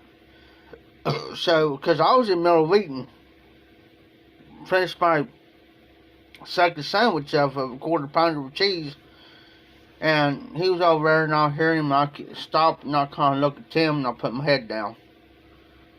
He kept it up, and I looked, put my head down, and I'll stop eating. So Tim, and Tim knew, he knowed. he switched the subject real quick. Because he knows it was starting to bother me, and he knows it was starting to upset me. Because he knows I will stop in the middle of he knows I'll stop in the middle of eating and walk out. And I'll throw my food away. And he knows and he knew I was about ready to do it. He knowed it. Oh yeah. I don't like that. Now I can understand if you say, yeah, he's a great worker, yeah. He keeps his word, something like that, yeah, that's fine. But keep going on and on and on about it bothers me.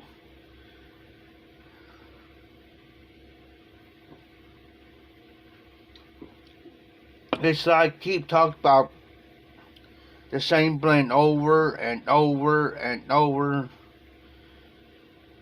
You know, it's just irritating. Just like I said before, that's the reason why now, if there's 2 or 3 different people done the same blend, I'm not going to do it. Not going to do it. Why should I do a review on that blend if there's already 2, 3, 4 people already done it? That's what I'm saying. I've cut a lot. I mean, I've backed off on watching a lot of videos. Because if one person already did the review, I'll watch out ones just see what they'll say.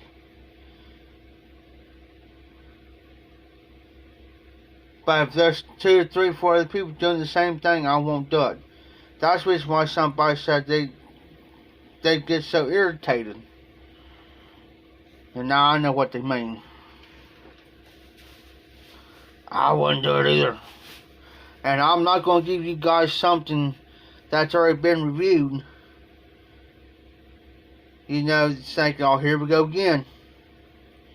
Or I'm not going to give a review on something that you guys can't get your hands on because it's no longer in production. Why? It's not fair. It's not right. It's like me at the review and saying, ha, and laugh at your face, say, ha, ha, ha, I got this and you don't. That ain't cool. That's not right.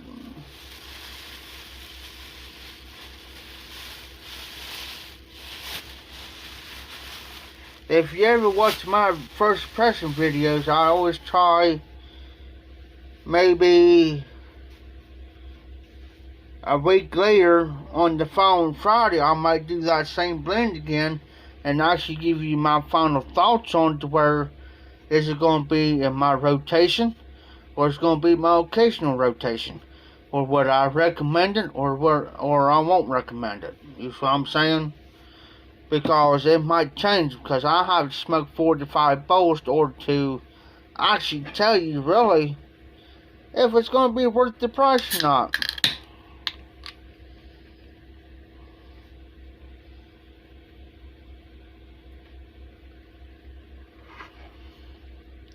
And like Bull, he did a video here that says warning. You may something about warning you may not like what you want to hear or something like that. And what he said in that video, I agree with him 1,000% on that video. 1,000%.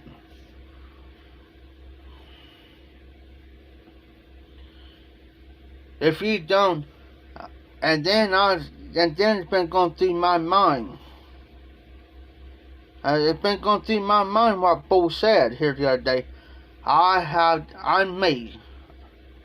I'm me.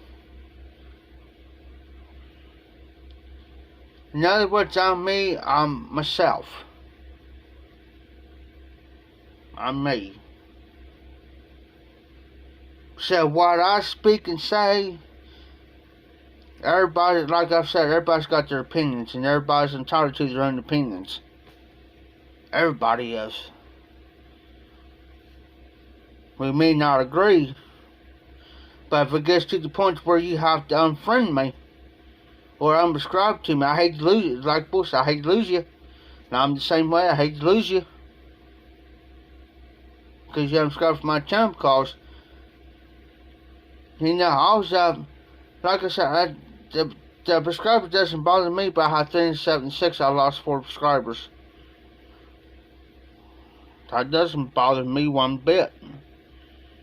And it don't. Why? Because for one, I'm going to speak the truth. 2, I'm not going to beat around the bush to portray something that I'm not.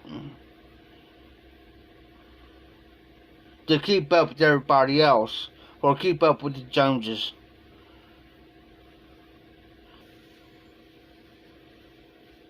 See what I'm saying? So now I got to be me. I'm not here to do a fake review and tell you how, you know, oh, well, this is good blend. I give it a 4.5, 5 star. Bullcrap. Bullcrap. You can't do that on the first time impressions. You cannot do that on the first smoke. I hate to burst people's bubbles on it, but I hate to tell you, you can't do it. If you go on to the tobaccoreviews.com and you read the majority of those reviews, they have smoked that blend 4 or 5 times or more before they write a review on there and give it a rating. They don't do it on the first smoke.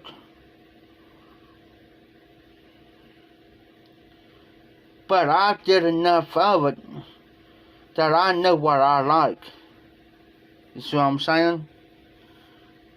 I did enough to say, hey, yeah, I do like Haunted Bookshop. Why? Because it's got 3 different components in there. It's got Burley, Perique, and Virginia's. And there's 2 components, there's actually 3 components I like. And it's balanced out. There's other people does not like Haunted Bookshop. Because they may not agree with them. Which I totally understand that. To some, it could be the Perique. To some, it could be the Burley or the Virginia's. Not everybody's going to agree on the Haunted Bookshop. Or like Joe Krantz, Red Label. Not a lot of people ain't going to like because the nicotine hit. It's strong. Like Ruska, McBurn's, H.H. Ruska from the H.H. line. Strong on the nicotine. Good though. Good though. But would I put the Ruska in my top 5? No. It would be in my top 10. But what number out of 5? I ain't gonna say yet, because I'll be doing my top 10 and my top 5 here soon. And I'll wait till June to do that.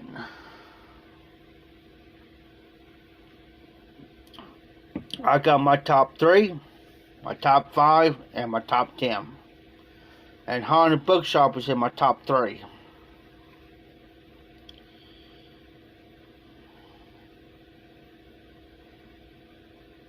Some say the Sutlos Count Prakuska, whatever how you want to pronounce it. It's got that rare Rose of Lycia in it. Some say it's like Frogmorton. I have Frogmorton cellar. That's the only one I ever had. I never had the Frogmorton on the town, the Frogmorton on the log, the Frogmorton on the bayou, so forth and so on. I only had the cellar. And the only thing I can tell you that comes close to it is Northwoods. Boswell Northwoods comes close. Not close, but close to it. not Kampukuska, does not. Yes, they used the Rose of Light key in the Frogmorton series, but it depends on which one it is. Think about it.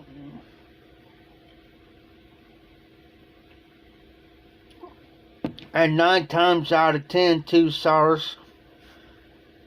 TheBagReviews.com anymore is full crap. Full crap. If you go down below where it says strength and the taste, the flavoring, room note, and all that, majority of that is baloney. It's baloney. Because majority of those reviews on there, the content's right, the manufacturing and blended by the manufactured content and all that, that's correct. But if you go on down where it says strength, and you'll say mild to medium to medium to full, whatever, that's full, half that's full baloney. I hate to say it. No, I'm not dogging TobaccoReviews.com. Because everybody's different. Everybody's palate's different. You take on a bookshop on the strength. It may say medium to full. Okay, you may detect the medium side. I'll take the full side.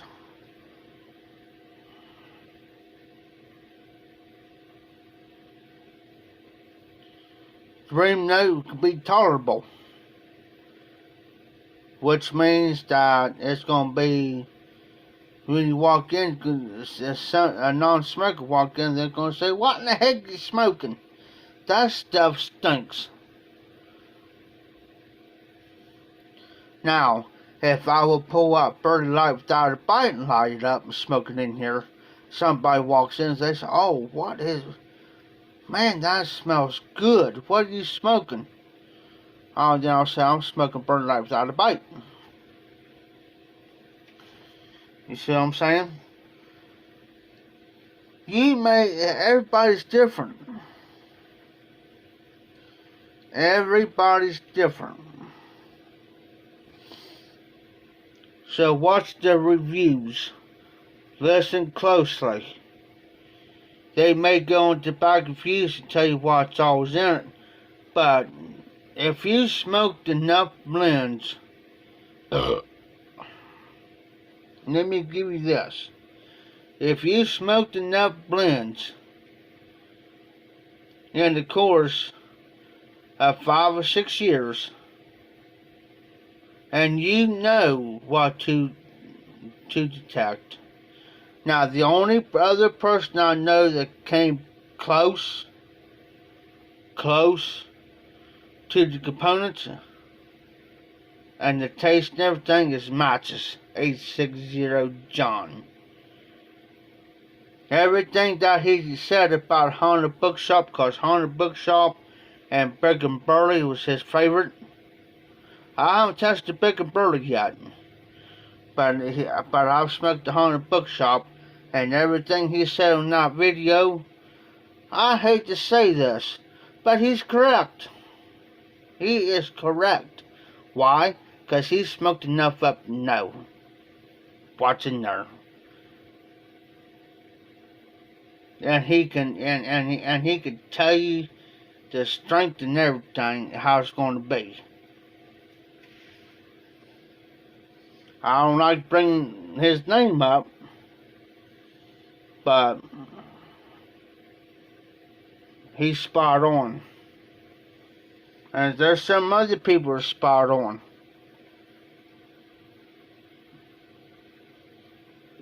Why? Why? Because they smoked enough of it to know. And it can be in their regular rotation. It can be in their top 5 blend. It could be in their top 5 rotation. And you think, and let me tell you, I'm dying to try some big and burley, but not right now. Because I still got tobacco in these Ziploc bags I want to smoke up before I touch anything, any jars that's in here. There's 2 jars in there right now that I will not touch. But I did. I smoked some vintage Sun here the other night because of my birthday. But now it won't get touched. The LJ Parade Thanksgiving Day will not get touched till Thanksgiving. That's like 7 months away. I got other jars of tobacco sitting in there. They ain't gonna hardly get touched until I'm ready. Because I'm letting them settle, letting them rest. Plus, I want to give more timing on it.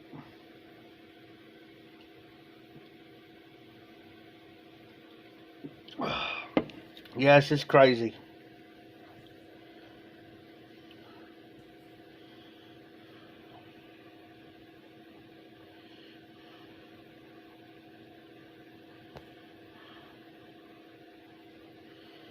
Be right back.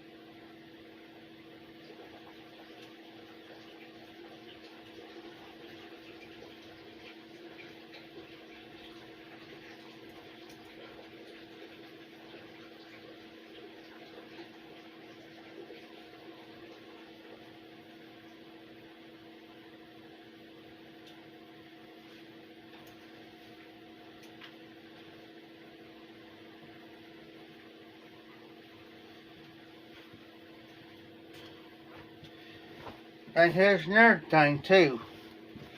Now I used to do it. Until I broke myself of the habit of doing this. Is blending. Just take this here, a little bit of this, a little bit of that, and a little bit of this, and a little bit of that, different blends, put it together and make one blend and call it something. Then it dawned on me one day. Jeff, why are you doing this? Why? You're just wasting the blend. And you're cutting yourself short on that particular blend, like Haunted Bookshop. Like Bacon Berries, like Pegasus, like Spark Plug. Leave them alone. And I'm set. And since I did that, now I got enough blends. I got blends in here now that they ain't going nowhere, except for 2 of them.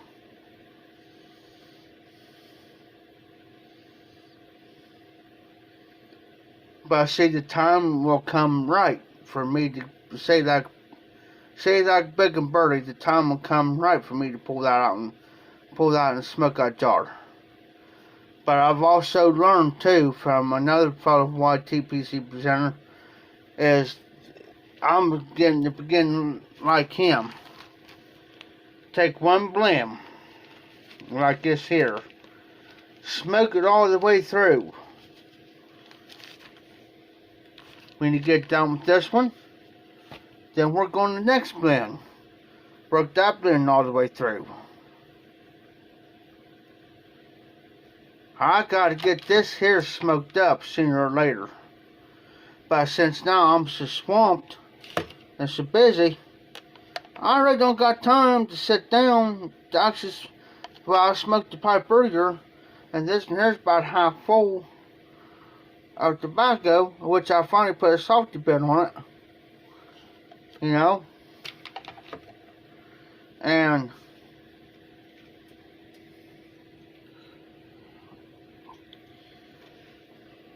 I do got broken Scottish flakiness from Galvin and Hargarth.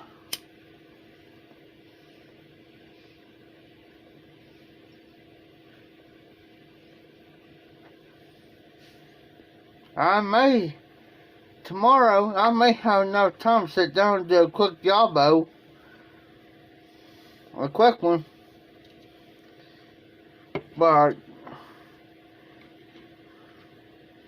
you know, that there's going to be kind of quick. Now I got to leave again.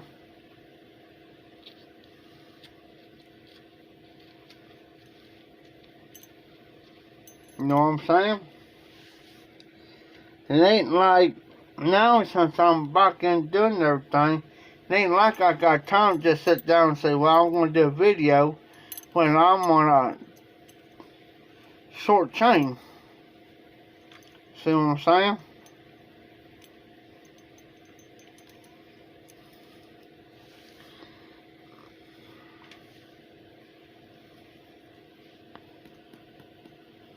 It's just like this pipe here. This the Golden Duke. Dodge Graybill Golden Duke. This supposed to be supposed to be my Sunday pipe. It ain't now. It ain't now. It's my daily pipe since I got a salty bin on there. I'm just cleaning up my pipes out real quick, guys. Because let me tell you, if you leave pipe tobacco in your pipe and you kind of forget about it for a couple of days and you want to smoke it and you check it, oh, it leaves that sour, that real bad sourness in there. You see what I'm saying? So now, this pipe here came in my working pipe. Am I scared to take this pipe out anywhere? Nah. It costs. Don't get me wrong, it costs.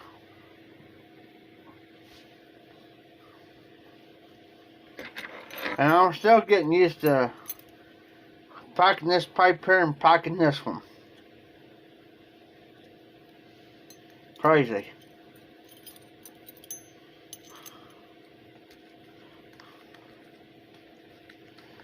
I just gotta get used to it, but once I get the swing of it, then it's on. Do not leave no pipe tobacco in the corn cobs for no more than 2 days. If you gotta have a bowl in there, the next day, say like I smoke a bowl I have a full bowl and I smoke down halfways, I better smoke it up the next day, because if not, it's gonna leave a sour taste in this pipe. I don't want that to happen. No, sir.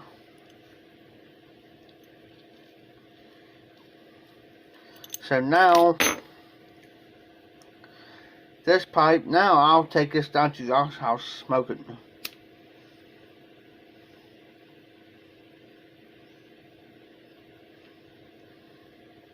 It's got a big bowl, nice thick bowl top. Kind of a little bit wide, a little bit deep. It looks like a pot pipe. I can get about an hour smoke off this one. If I smoke it all the way through, I get about an hour smoke out of this. Sometimes I will smoke the whole bowl. I may smoke it, get a couple puffs out of it, maybe wait about 15-20 minutes, start it back up, then finish the rest of it off.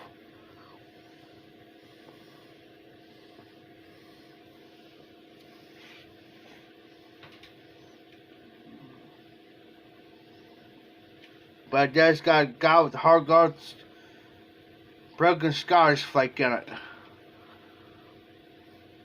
I've smoked enough of it now, I can actually tell you, I love it.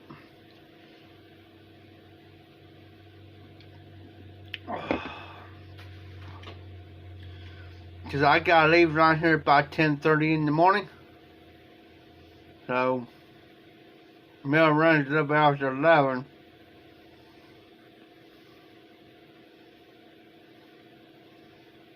Unless something comes up.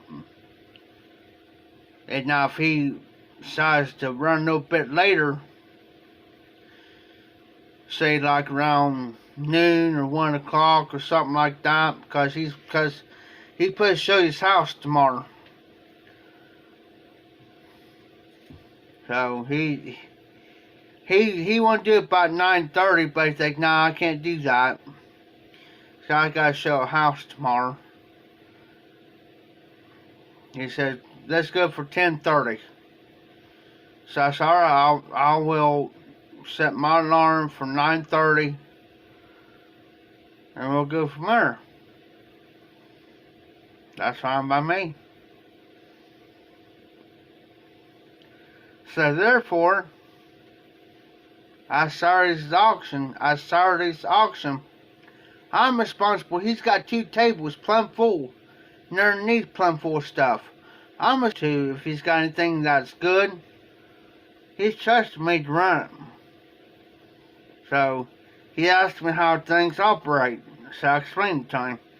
But sometimes I got to repeat sometimes. So if he asks me again, that's fine. I don't got a problem explaining it to him.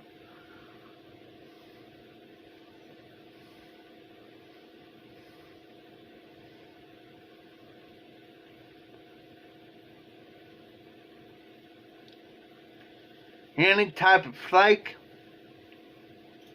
smokes good in this pipe here. Because wide, thick bowl, wide. Still there's nice ice, white ice to it.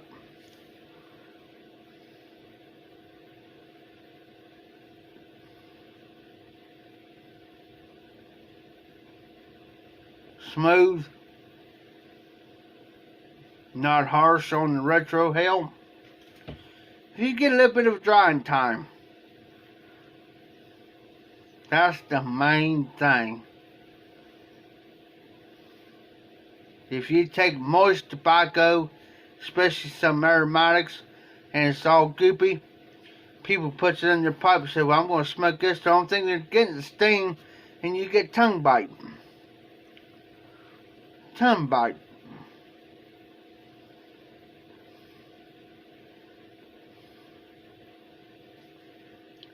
The salty bits came from hillbilly paper. So I put this on this pipe because it's my regular smoker. So some people don't like the rubber bits. I do. This is the first rubber bit I ever had on the pipe. Fits the pipe. It fits that stem just perfect.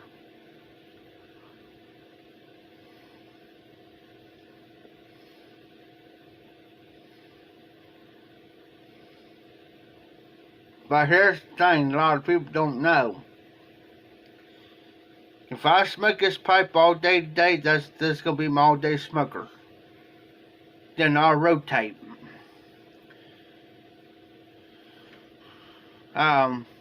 There's some pipes over here I'm going to bring out. Showers, anybody still on?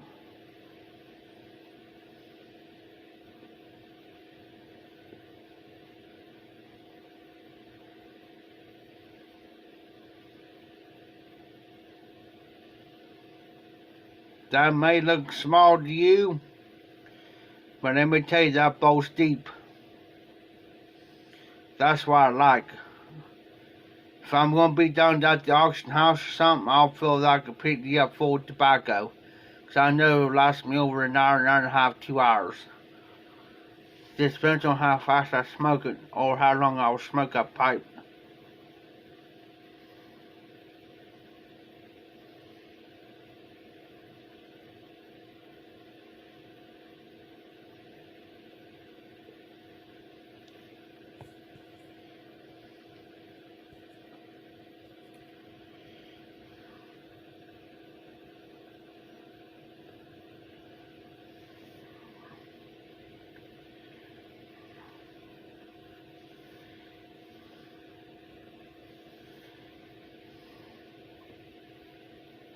Cyrus, anybody still on?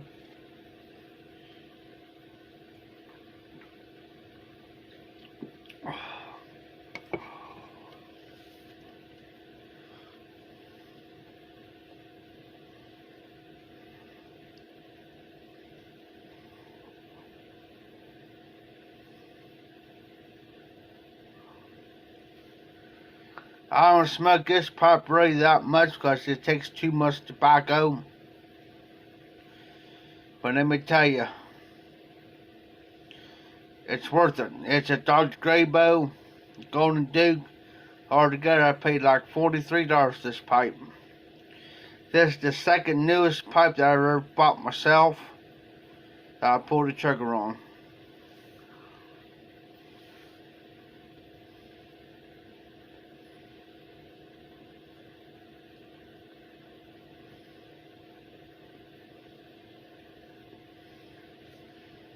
So this is going to be my official work pipe now, guys. I know I changed my mind a lot. But this is going to be my official work pipe. So I can take this pipe down into the auction house with me. Fill a bowl up of it. Of the tobacco. But I'll probably smoke pretty light without a bite in it. That's why...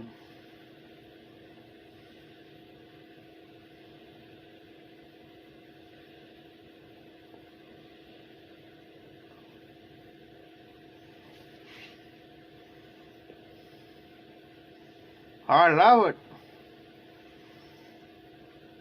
But I'm going to give another couple more, probably another 5-10 more smokes. If our bowl's still hot, I'm going to take this sandpaper and take some of that lacquer off there so the pipe can breathe. I had to ditch one of my pipes over here because it's constantly getting hot on me. So I took some sandpaper to it. Since I did that, I won't take it to the sides though. Like the sides here, I'll just take it around the bowl. Like around the bowl. I won't touch the bottom of it. I'll just take it around the bowl completely. Because some of these pipes I got are state pipes. They're already broken in. But I had one still getting hot because I had too much of that lacquer on there. And Dodge Graybo has that bad habit. There's another percentage that he hated to do it to it, but he had to take a sandpaper to it, take some of that lacquer off there in order for it to breathe. Yes, I'm crazy enough to do it.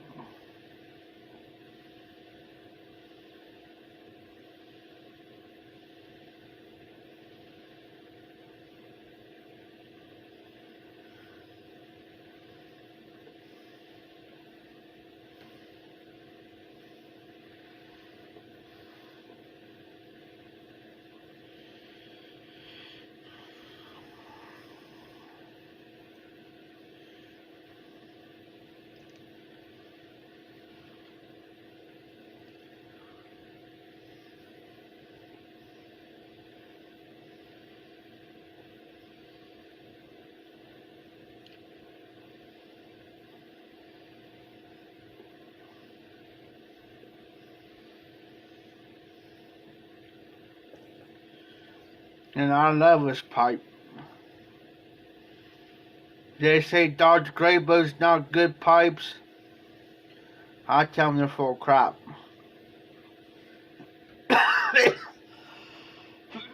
They have to have the 7 Nellies and all that to be keeping up with everybody. No, you don't. You smoke your pipes, get what you want at your own pace.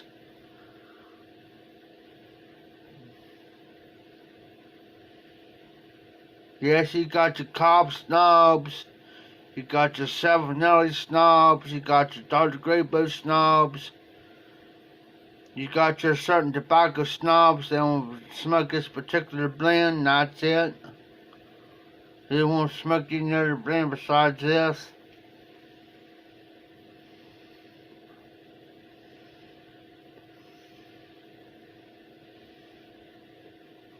I hate to tell you. I'm one of those type of guys. I'll smoke whatever. As far as tobacco pipe goes, I'll smoke any type of pipe tobacco except for 2 blends. The Captain Black Grape and the Captain Black Cherry. Guys, I'm going to go ahead and get off. I got to get up in a couple hours. Y'all be safe, be well. This is the Hot Piper. I'm going to get off here and go over and watch a couple videos. And drink my last beer. I'm going to sit here and enjoy it. Because I kind of rushed through these 5, and I don't like to rush through my beers. So y'all be safe. This is Hot Piper. Keep them lit. Keep the embers burning. Y'all take care.